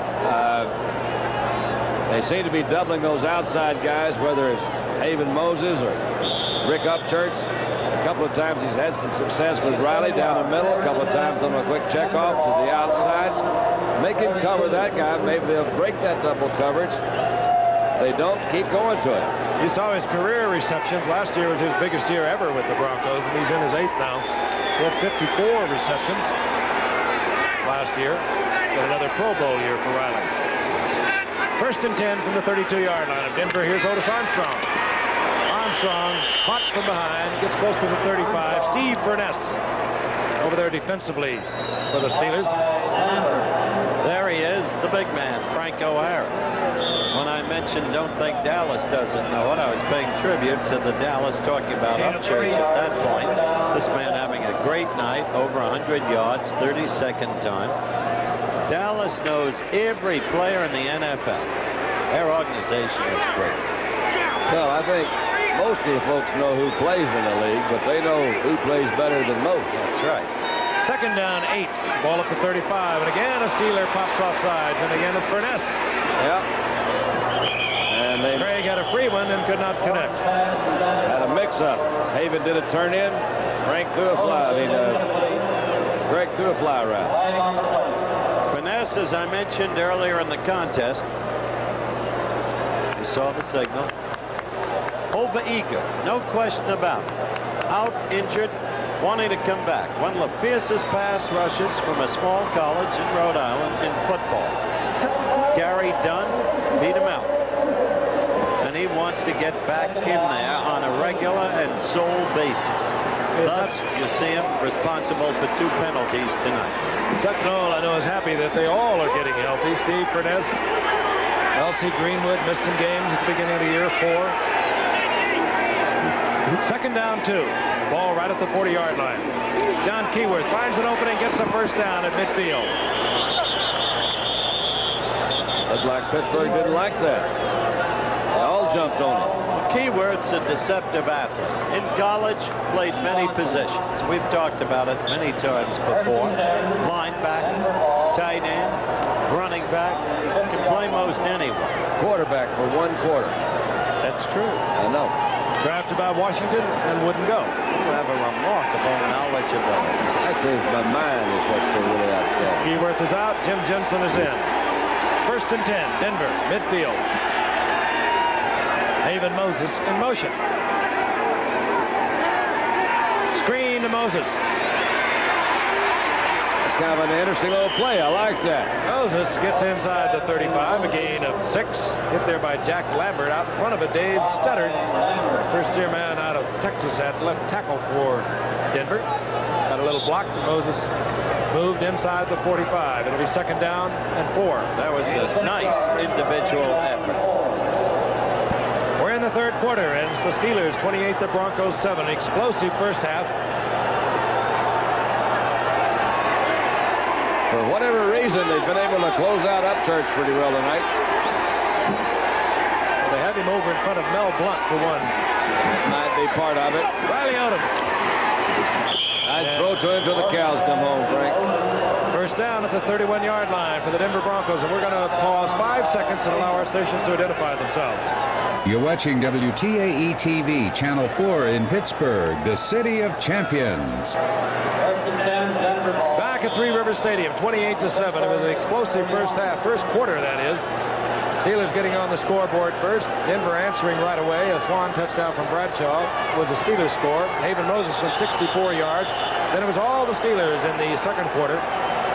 Franco Harris getting a couple of touchdowns. Thornton another one. And Jack Ham, the all-pro linebacker for the Steelers, is having his knee investigated on the sidelines. He was there taking Riley Odoms out of bounds. And came into this game hurt. I'd like to say a word about Riley Odoms as we look at the tackle from the end zone, Don.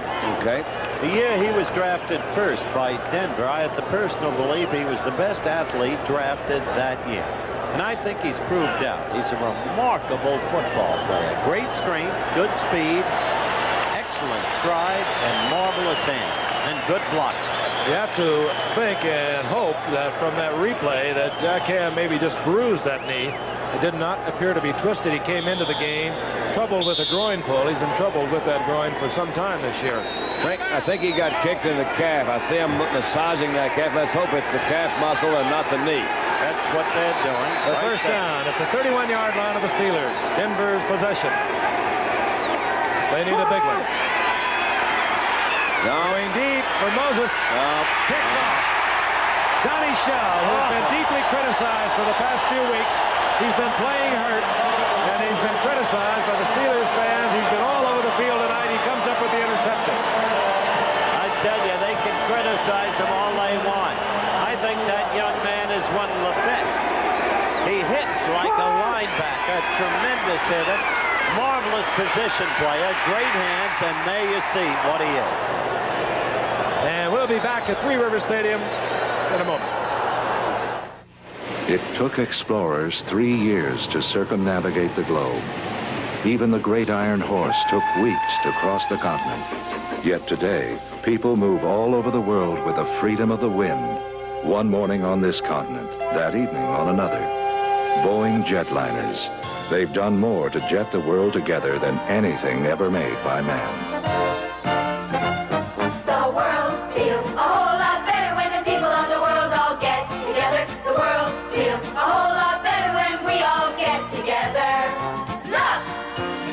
such a big world. See! All the places and the faces. Feel! All the loving and the laughter. Bring us together and you'll see the world feels a whole lot better when the people of the world all get together. Next time you take off in this small world, remember to fly Boeing, the world's favorite way to fly. The world feels a whole lot better when we all get together. Frank Gifford along with Howard Cosell, Don Meredith at a sold-out night in Three Rivers Stadium. The Pittsburgh Steelers over the Denver Broncos 28-7. Donnie Shell, interception for the Steelers in the end zone, touchback. Steelers have the ball, 1st and 10, their own 20. Franco Harris tacks on more yardage. Oh, boy. The big man out over the 35 for a Steeler first down. Flag down. And a flag is down. Back near the line of scrimmage. Holding, and you know against whom. No, that's not Otis Sistrunk. Mel Blunt, I know Mel him. Blunt. Yeah. Number 47. If he isn't the best. Hello to everybody. If he isn't the best, he's right up there with him. I don't want to run afoul of that guy. I'll send Meredith in. I'll handle him. The left and right combination. What was that I heard? The echo in my ear. What do you say? A little holding over there, Frank? Holding against the Steelers. We could not identify the call. 3 wide receivers now for the Steelers. Swan is in there. Smith is in there. And Stallworth. There's a kind of contented look on Chuck Noll's face for the first time in many weeks. He sees his team back. Ball at the 14-yard line. Little draw play to Franco Harris. He gets some of it back, moving out close to the 24-yard line. John Grant defensively for the Denver Broncos. It was almost the identical play they ran before that penalty, so Denver didn't have time to stop up the hole, so they hit it again. Keep in mind what the Steelers are doing on the ground. They've been impressive in the air, but the Denver Broncos are the #1 team in the league against the rush. That is amazing. And that man doesn't quit. I really respect that coach, Red Miller. He gets everything out of his personnel that they've got to give. Franco got it back to the 23-yard line on 2nd and 7. Bradshaw will put it up over the middle. Thornton has the first down at the 33. Hey, that's nice. That's nice. Get a holding penalty. You say, well, maybe we won't make a first down. 2 big plays. They come right back and pick it up. Nothing really fancy, Frank, but I think in Terry's position, though, you really can't see Thornton. He just really came out of a little setback right over the middle, did a hook up. There he is, right between the linebackers, first down. Man just walked into this booth, looks like a Stanford University philosophy professor. You gotta be kidding. His name, Ken Ciccone. Throws a baseball like Tittle threw a football. Better. Y.A., you know what I mean. Quick toss, Franco Harris on the first down. Uh-oh. Harris turns back inside, but he's nailed there, moving up quickly. Number 20, Louis Wright. Franco says, wait a minute. Where'd you come from? What happened to that? This thing's not supposed to go that way. Louis Wright is good, Frank. You know, to play that corner, we've said so many times, I think it really is I think it may be the toughest position. I won't say one of them. I think it's the toughest position to play well. Because you get left out there all alone so many times. Well, he had that good training up in Bakersfield in high school, Don, before he went over to San Jose. I knew there was something. 2nd down and 9. Screen, it goes to Smith. Smith. And a big battle out near the 40-yard line, short of the first down at the 39. Bob Swinson up there defensively, and we've just been advised that Jack Ham's problem is a leg cramp, and that is good news. Here's Smith. He did an admirable job filling in for Lynn Swan for the past couple of weeks. 5 catches against Cincinnati. 3 tonight. 3rd down, long 3. Ball inside the 40. They must get to the 43. Stallworth. Smith, both flank, top of your screen.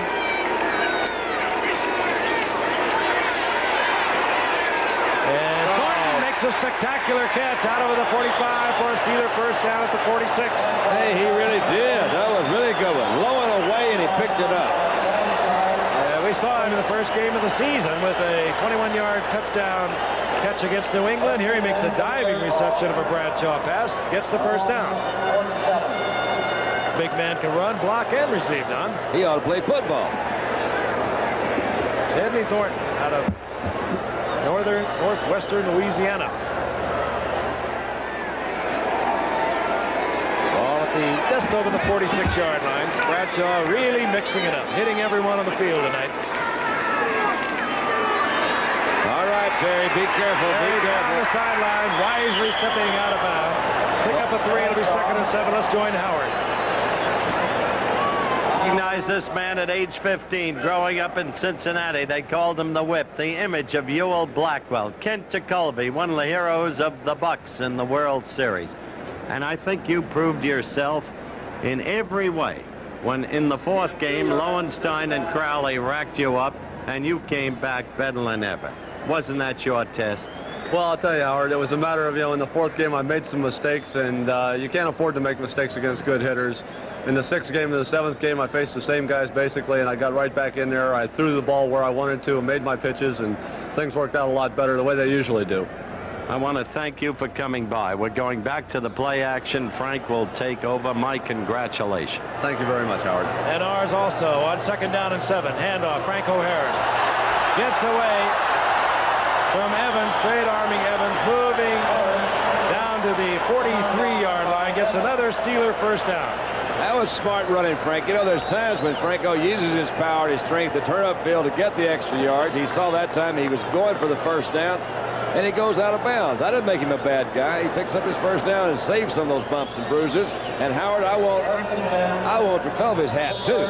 Where do these guys get these Cowboys hats? I don't know, but if they put Tekulve in now for Bradshaw, it wouldn't hurt a thing. Yes, it would. He'd be throwing sidearm off on the side over there. What's wrong with that? If you hit, you got those defensive linemen up there in front of you. We saw Franco Harris breathing deeply. It's been a very warm day here, as it has been over most of the East. And here comes the reverse. Oh, I love it. This is Jim Smith.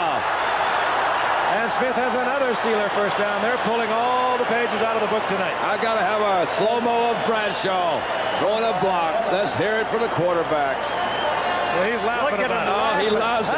How about that? All right, here we go. Little razzle-tazzle. Quarterbacks. Now, once you see that, now, is that powerful? That's a powerful lead block. Well, Jim, anybody could run behind that kind of block. That's right. It's a one-sided game, but it's great to see a team put it all together, a team this great. They are really a superb football team. Hey, what they're doing right now is showing the people down the line. They beat Dallas next weekend, then they have Washington, then Kansas City, San Diego, and Cleveland. Tough schedule. That's the end of the 3rd quarter. Pittsburgh 28, Denver 7. Will return for the 4th quarter in just a moment. Wednesday on Charlie's Angels, Farrah's back, but on the wrong side of the law. He's poison, Jill. He's going to ruin your life. Well, it's my life. When she falls for the world's greatest thief.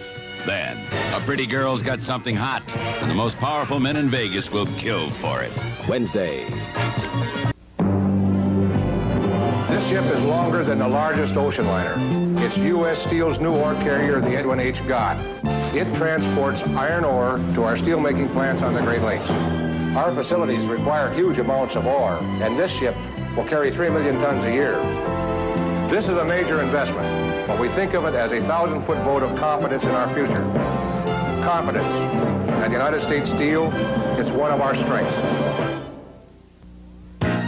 There's a beer that's going round all the hottest spots in town. Everybody calls it Icy Light. It's really getting through to the ones who like a lighter brew. They're calling for Icy Light. It's a taste that says today. That's why your friends all say, hey, give me an Icy Light. Hey, give me an Icy Light. An Icy Light. Israel's Foreign Minister Moshe Dayan has resigned. And coroner Cyril Wecht has filed a $7 million lawsuit against Jack Lynch. We'll have details tonight following the Steelers and Broncos on Monday Night Football. Terry Bradshaw with a very hot hand tonight. He's getting a lot of support on the ground from Franco Harris and Sidney Thornton. but he's mixed it up. He's hit just about every eligible receiver on the field. Swan got the scoring started, 11-yard touchdown pass. He's hit Smith, he's hit Grossman, he's hit Harris.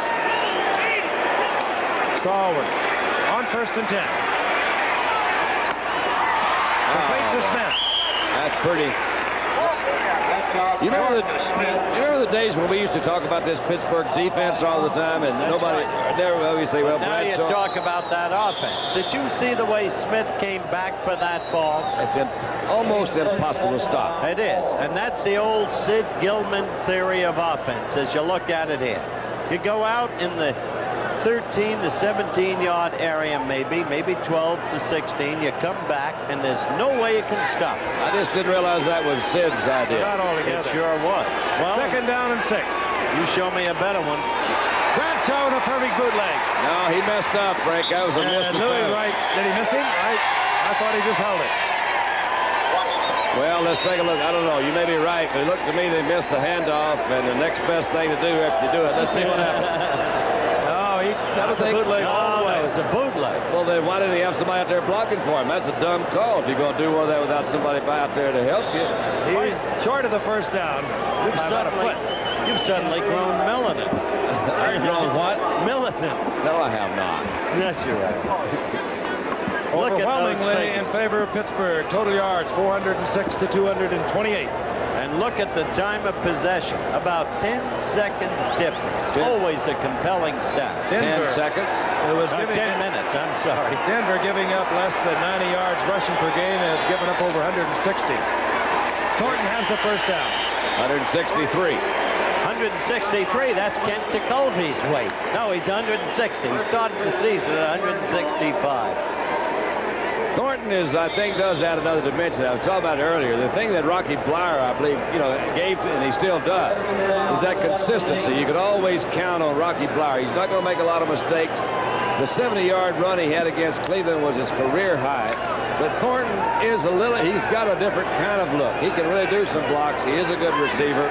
Maybe a better overall back than Rocky. Yeah. 1st and 10 at the 17. Thornton's in the end zone. And that's one of the dimensions. He did it against New England also.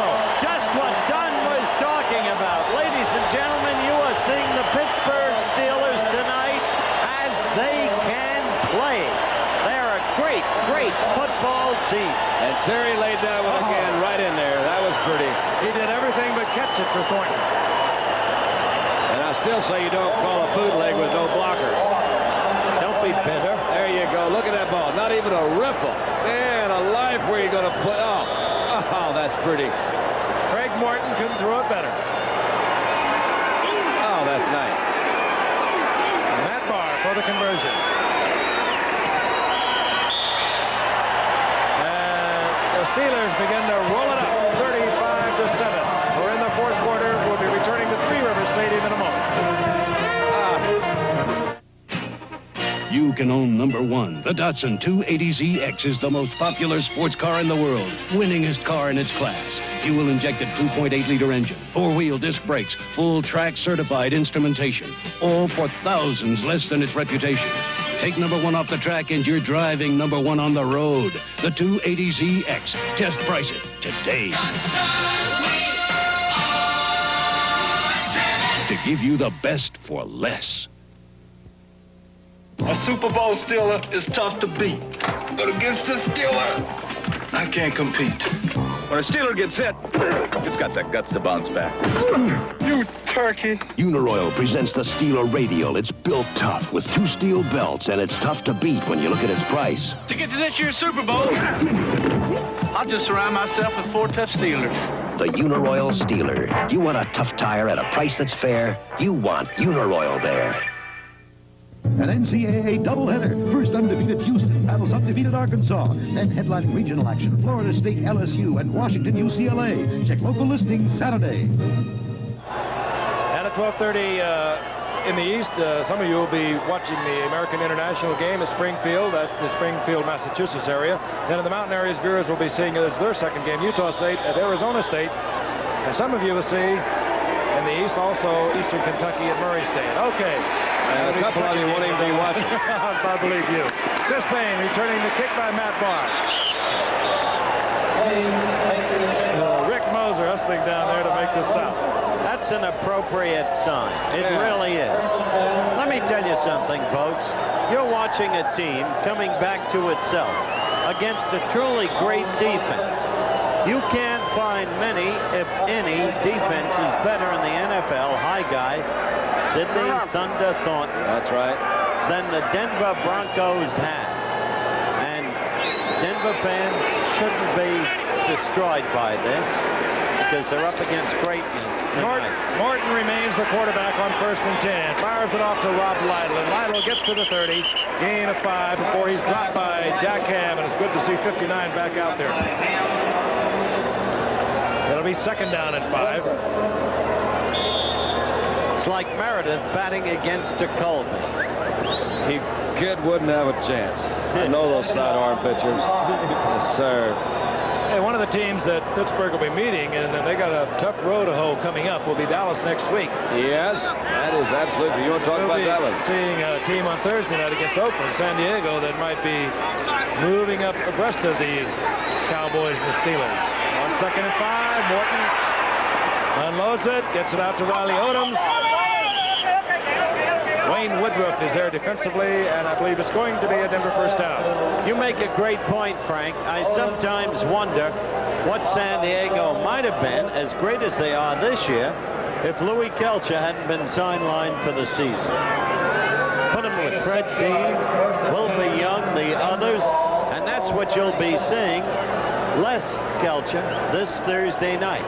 And don't count out the Raiders because of the upset by the Jets. The 1st down at the 36-yard line of Denver. Morton with a bootleg.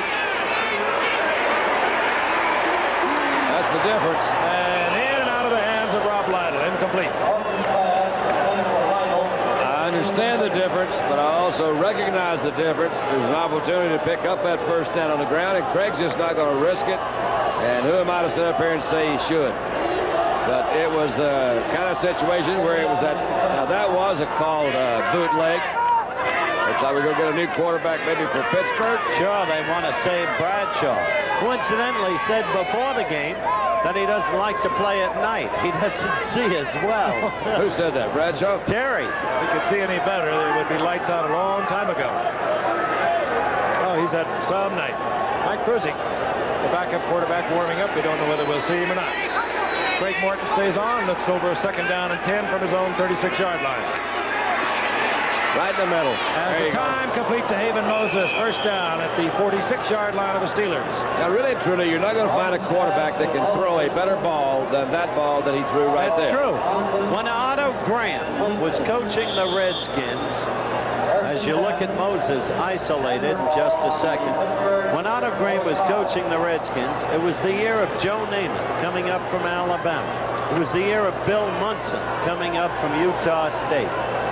And Otto Graham said the purest passer is Craig Morton. On 1st and 10, Craig will put it in the air again. Church is open. And he caught his first pass of the night. Gets the ball at the 21-yard line, 1st down Denver. Defensively, it was J.T. Thomas. Thomas, who has been going all the way tonight in the place of Mike Wagner. Again, nothing not that fancy, except you see Mel Blount leave him and stay in the short zone, so they're not going to double him. He goes into the inside, comes back. Greg throws the ball out there in pretty good shape. That was J.T. Thomas who came over and made it tackle. Thomas basically a cornerback, but he has worked some in preseason after missing the entire season with a blood disorder at the safety spot. Maybe a little rusty back there. On 1st down, here comes Larry Canada. Canada nailed by Donnie Shell. Donnie Shell, the guy who hits like a linebacker. Frank, did you notice this is the most points scored against this great Denver defense, as you look at Shell, since 1976 when the Pats got 38 against them. And it's not over. Good point. Oh, no, don't be dismal. Good point. No, they are just moving. Everything's clicking really well. Calvin Clark comes in at left tackle, the #1 draft pick from Nebraska for Denver. He wears number 73. Craig looks over, a second down and a long 8. The ball just inside the 20. Look for Riley Odoms, and Riley's not even out on the pattern. Rob Lytle taken by Jack Ham, or rather Dennis Winston. Old Dirt. Dirt's out there. That's what they thought Denver would be doing all night, getting it back out of the backfield against Winston, who basically is a middle linebacker. That's what I thought, too. And they've got around to it here in the fourth quarter. Third and about a yard. The ball inside the 12. I don't fault Denver tonight. They were against a great machine. What do you think is going to happen then next week when the Dallas Cowboy group comes to town? Well, I'll answer that question in a moment because my producer, Dennis Lewin, has just told me. He is pushy, isn't he? We're about to break for a commercial. Pushy, pushy, pushy. Gentlemen, tonight we're brought together here by two things we all love. Good food and light beer from Miller. I want to take this opportunity myself to tell you. I tell you, I don't get no respect. Garçon, je dis saignant. Si elle est pas saignante, what is it? Meatloaf sandwich and a light. Gentlemen, as we all know and appreciate, light has 1/3 less calories than a regular beer, and it's less filling. But the best thing is it tastes great. Less filling. Gentlemen. Hey, Deacon, pass the roll. Hey, Charlie, that's my beer. No, this is by your Broncos. This is my Broncos. That's my beer. What's wrong with you guys? Hey, Bubba, you want the peas? Ooh.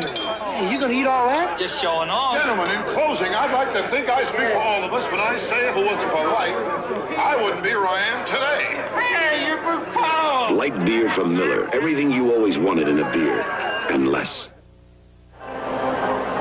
Three Rivers Stadium. The Denver Broncos have a third and short yardage. The ball inside the 12. They have to get to the 11. They bring in their short yardage offense. Two tight ends, Odoms and Egloff.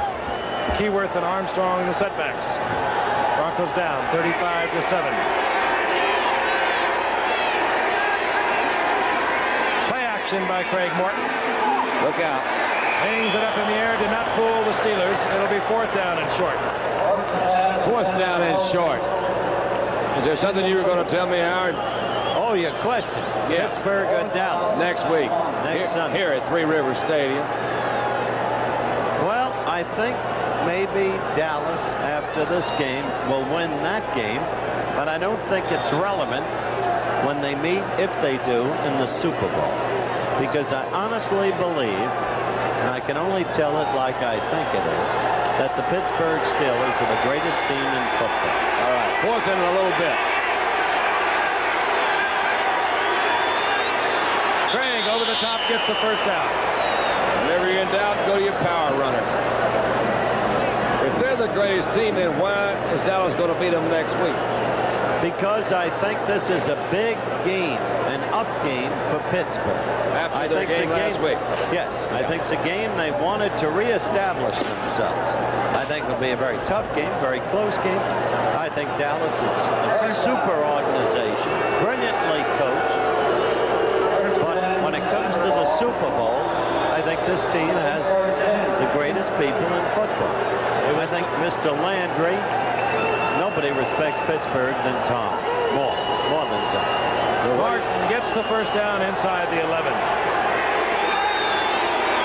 9:44 remaining in the game.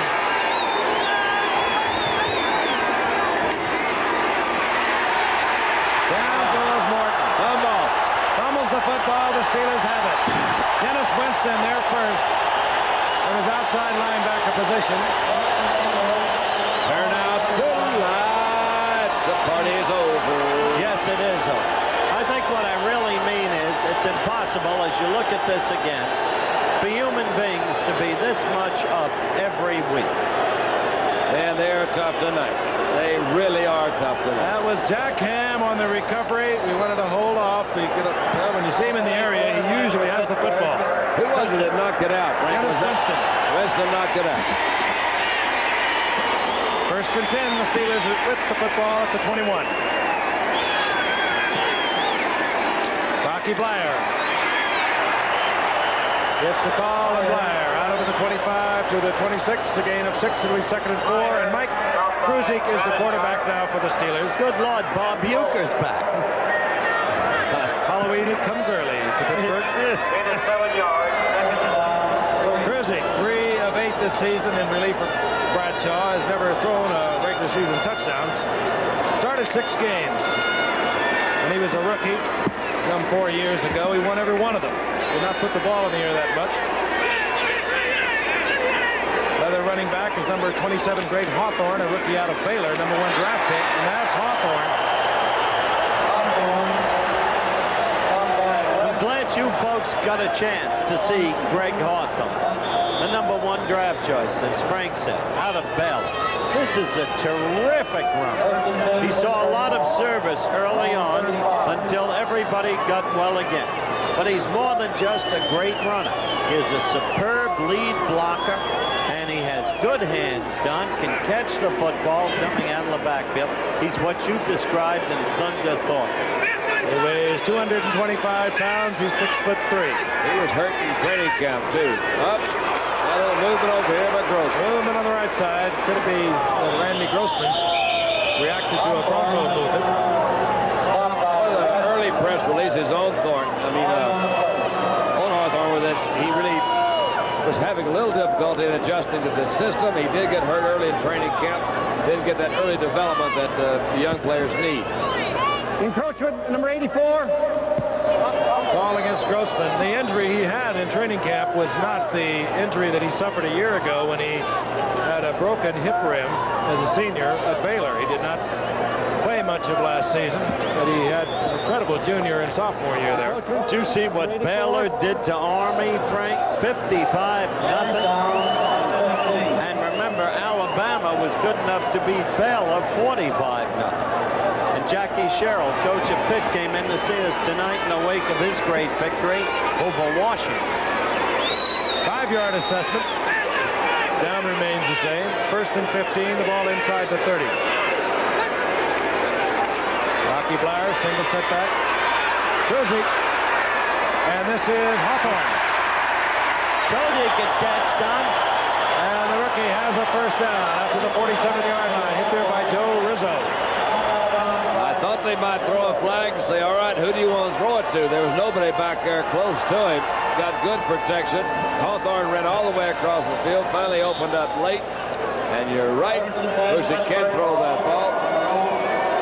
But I guess it's a pretty good time to point out what Coach Red Miller said. If I had Bradshaw, I'd start him in every game. That's right.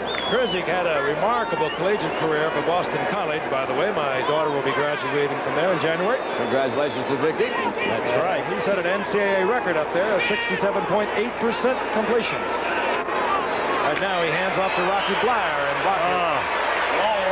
It's about 6 to the 47. It'll be 2nd and 4. They have so many weapons. They give you the feeling they can do whatever they want to do. There are 2 super organizations in this league. You're looking at one of them, the Pittsburgh Steelers, under Dan Rooney and Chuck Noll. And the other one, of course, the Dallas Cowboys under Tex Schramm and Gil Brandt, who's here tonight, and Tom Landry. I tell you, when those 2 teams meet up, you're seeing the best that football can possibly offer. Unless San Diego or New England intercedes. Well, there's always some exceptions to everything. Charlie West left the game. Earlier, Bernard Jackson left the game for Denver. Chris Payne is in. Handoff goes to Hawthorne. Hawthorne close to a 1st down.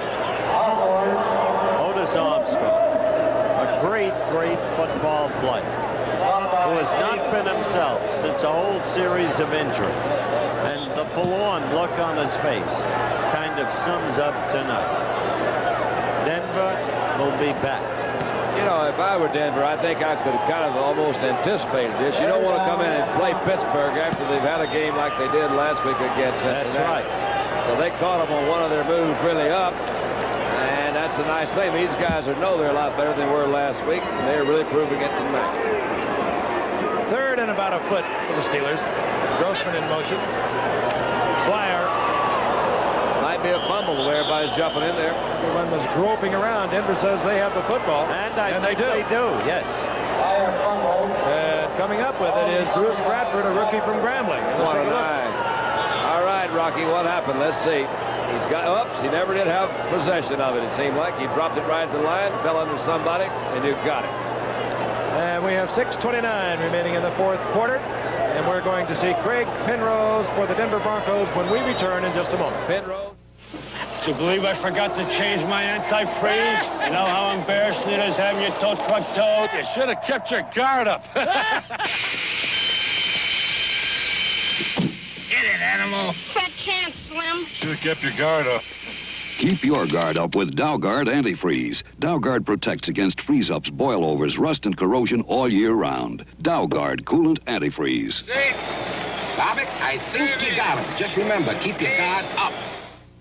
Hey, Hatchback, you got most valuable. That's you, 210. Datsun 210 hatchback. You'll call it most valuable. Hey, it ran for a big 31 miles per gallon. Tough city driving. Datsun 210, our #1 gas mileage car. It's money in the bank, not in the tank. What's the secret of your success, Datsun? Yes, we are driven to build America's most valuable cars. The 1980 Winter Olympics this February, exclusively on ABC. Can America's Jim Denny win the gold at home? A former NCAA passing champion is in the lineup at quarterback for the Denver Broncos, Craig Penrose. That will tell you that Norris Weiss obviously was not ready to play tonight, or he would have come in relief of Morton. The Broncos had the football. The ball at their own 43-yard line. Penrose right to the air. Riley Odoms. And Penrose connects inside the 30-yard line at the 28, and Donnie Shell makes the stop. Craig Penrose, in 16 games that he has played in his career, a little over 46% passing, 5 touchdowns, 11 interceptions. And the way Shell made the stop, you had the feeling that he felt that'll never happen again. If I have to kill. Oh, no, he didn't mean that. Kind of a, go ahead. Zachary Dixon is in there now, number 31, a rookie from Temple for Denver as a running back, with John Keywood.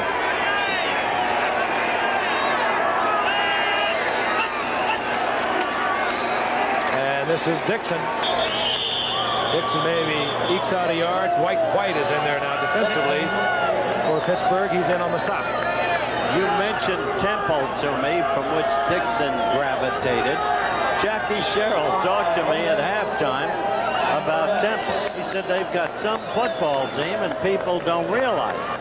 And I got heat because of the game they played against us. Look what they did to Syracuse. He's got a point. A moment ago, you saw Charlie West leave the field for the Denver defense. He apparently just shaken up. He should be able to return to the action. We've been informed. 2nd down and 9. Penrose gets the blitz. That's a good throw. Right to Jack Ham, his 5th interception of the year. That is amazing. Now, what is Jack Lambert, that is? I said Jack Ham, I meant Lambert. That's his 5th interception. Well, he was the only guy within a 20-yard area from where that ball was. Had a good rush, had a good blitz coming in from the safeties. You see he's under a lot of pressure, trying to get rid of it. And man alive, that's right there in the middle. Big Jack got it. Still live from Kent State University, Jack Lambert. What a player. He really gets into a game, too. He does. Says put skirts on the quarterbacks. Even his own teammates stay away from him. On 1st and 10, Greg Hawthorne gets the call, gets inside Denver territory at the 47. Gain of 4, it'll be 2nd down and 6. We're inside 5. We're down to 4:40. As you look at it there, thereabouts, and counting down.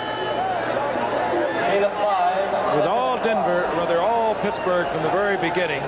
They exploded offensively after coming off that humiliating performance last week against Cincinnati. Taking nothing away from Cincinnati, but when you turn the ball over 9 times, you should win. Denver's touchdown should never have happened, as a matter of fact.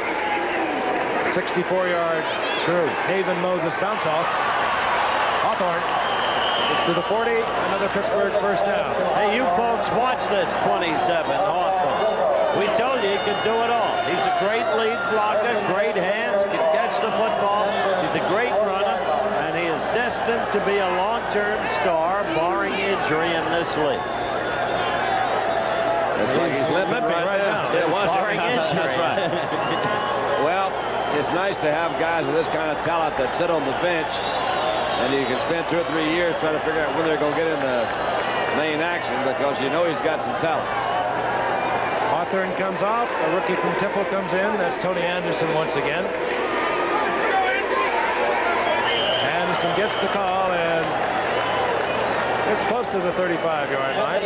On that one play, he showed you a little something, didn't he, Don? Yes, he did.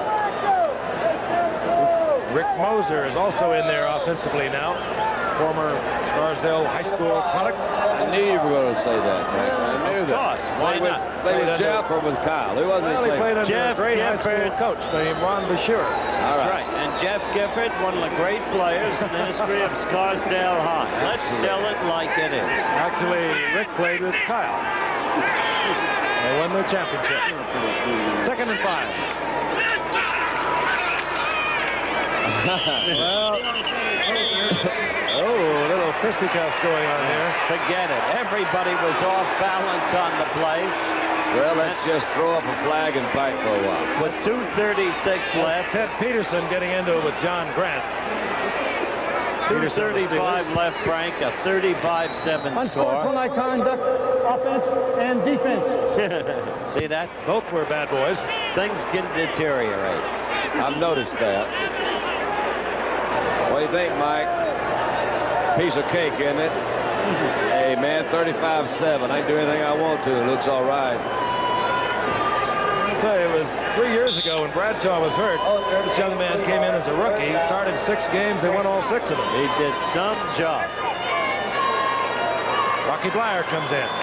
Rick Moser comes out. So is Tony Anderson, 33. Rocky Blyer, number 20. Setbacks for the Steelers. 3rd down and 4. The ball at the 34-yard line. Theo Bell is also in, number 83, split to the left.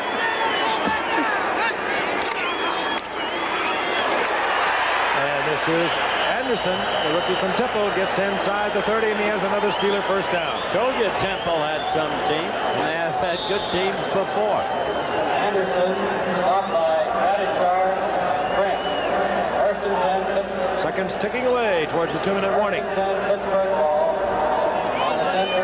Mercy, mercy, mercy. Well, the Steelers will increase their record to 6-2. They'll have a full game lead over the Cleveland Browns and the Houston Oilers. They both have 5-3 records. We have 2 minutes remaining, and we'll be returning to 3 River Stadium in a moment. At the 1904 World's Fair, Harvey Firestone received a gold medal for his tire. But to Harvey, the real proof that he was building a good tire was people were buying it. Just about every car on the fairground was riding on Firestone. Today, the Firestone 721 is being proved the same way. American drivers have bought over 20 million 721s. You know, Harvey always said, give people a good product, and they'll buy it.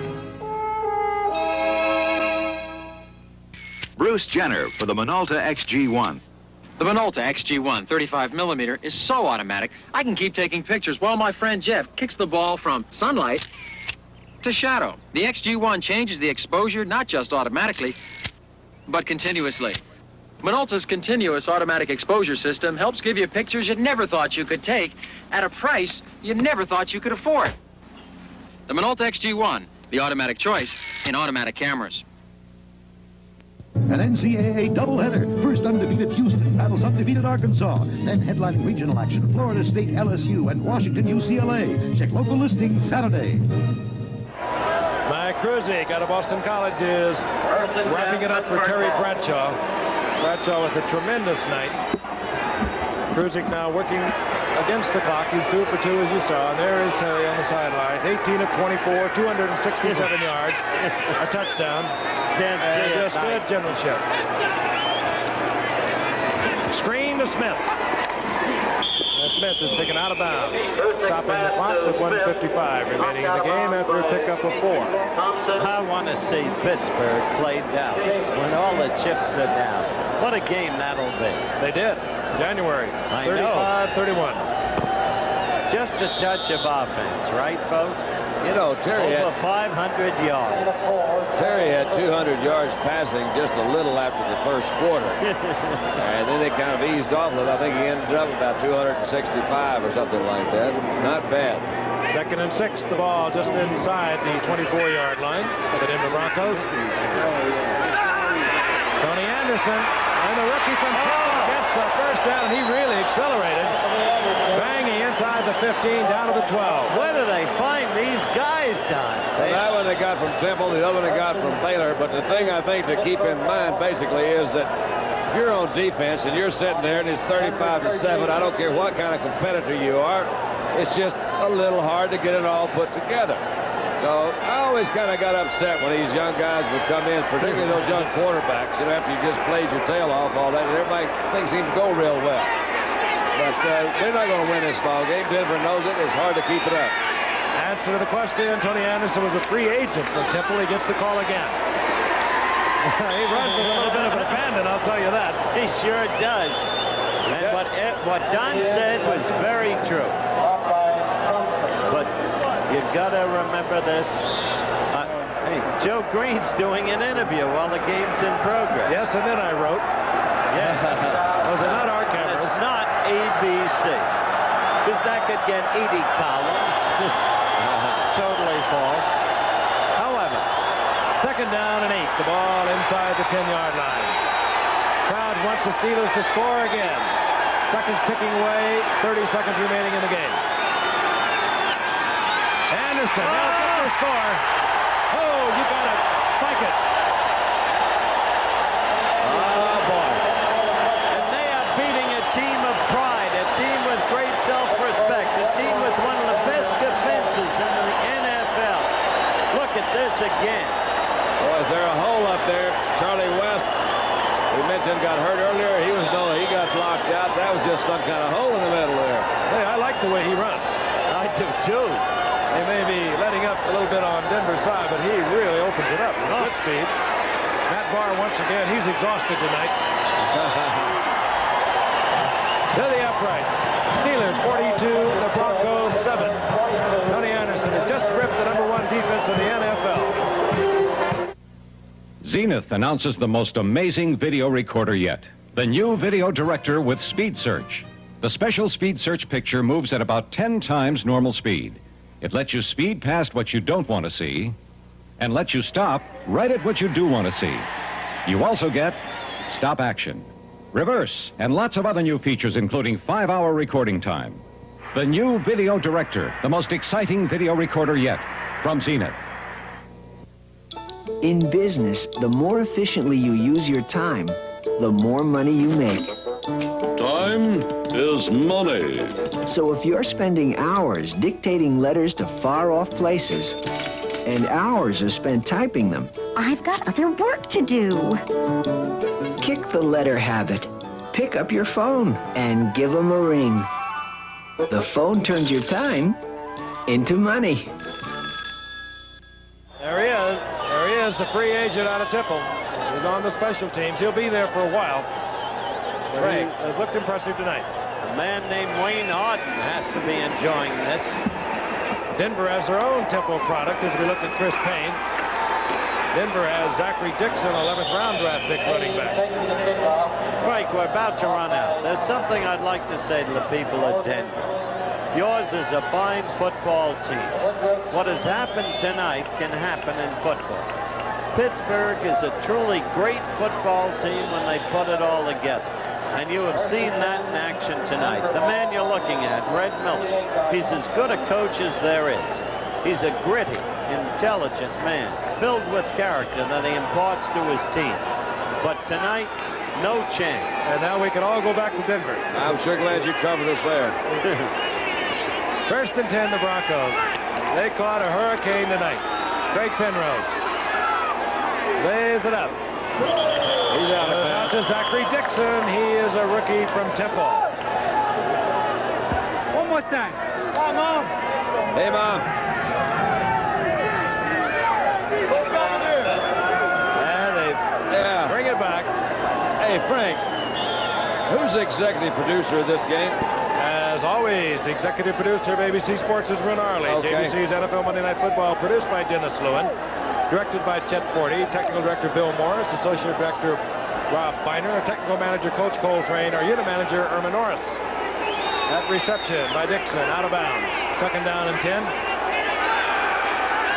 13 seconds remaining in the game.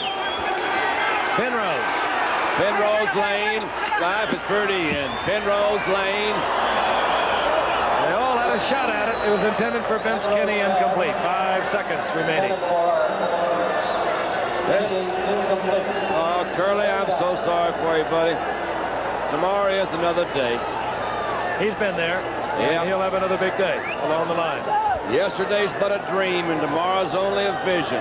But today, well lived, makes every yesterday a dream of happiness, and each tomorrow a vision of hope. Sing We're Going Home, My Darling. Who's that? All right. Willie Nelson?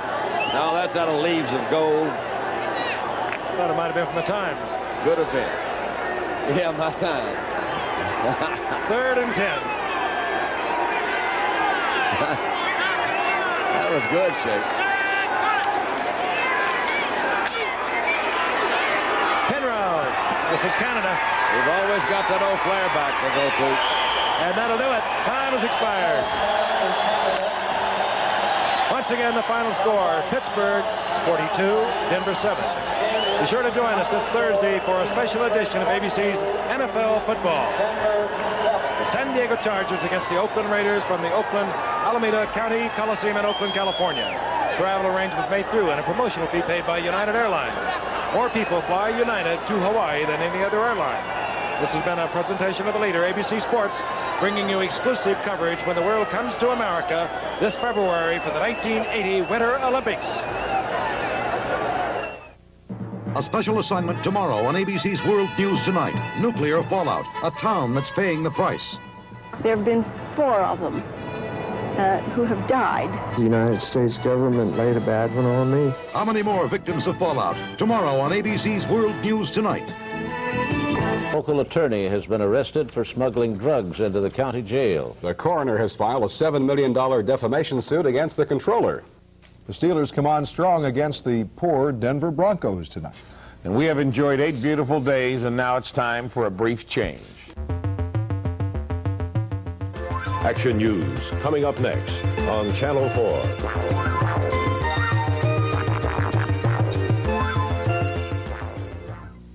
You want a gourmet kitchen at a price that's easy to digest? Come to Busy Beaver's Kitchen Store. Everything you need to do it yourself is right here. Boise Cascade cabinets, custom countertops, stainless steel sinks, and free expert advice from our kitchen designers. Busy Beaver Do-It-Yourself Centers. We'll show you how it's done. This week, a starter unit, $215.99, and save 15% on all Boise Cascade kitchens. When you safeguard your money in a bank savings account, you're also lending money to the bank. And the interest the bank pays you depends on federal regulations and the type of savings account you choose. If you want to review all types of savings plans, stop in at Union National Bank. We may or may not have the best type of plan for your situation, but you'll make a better choice after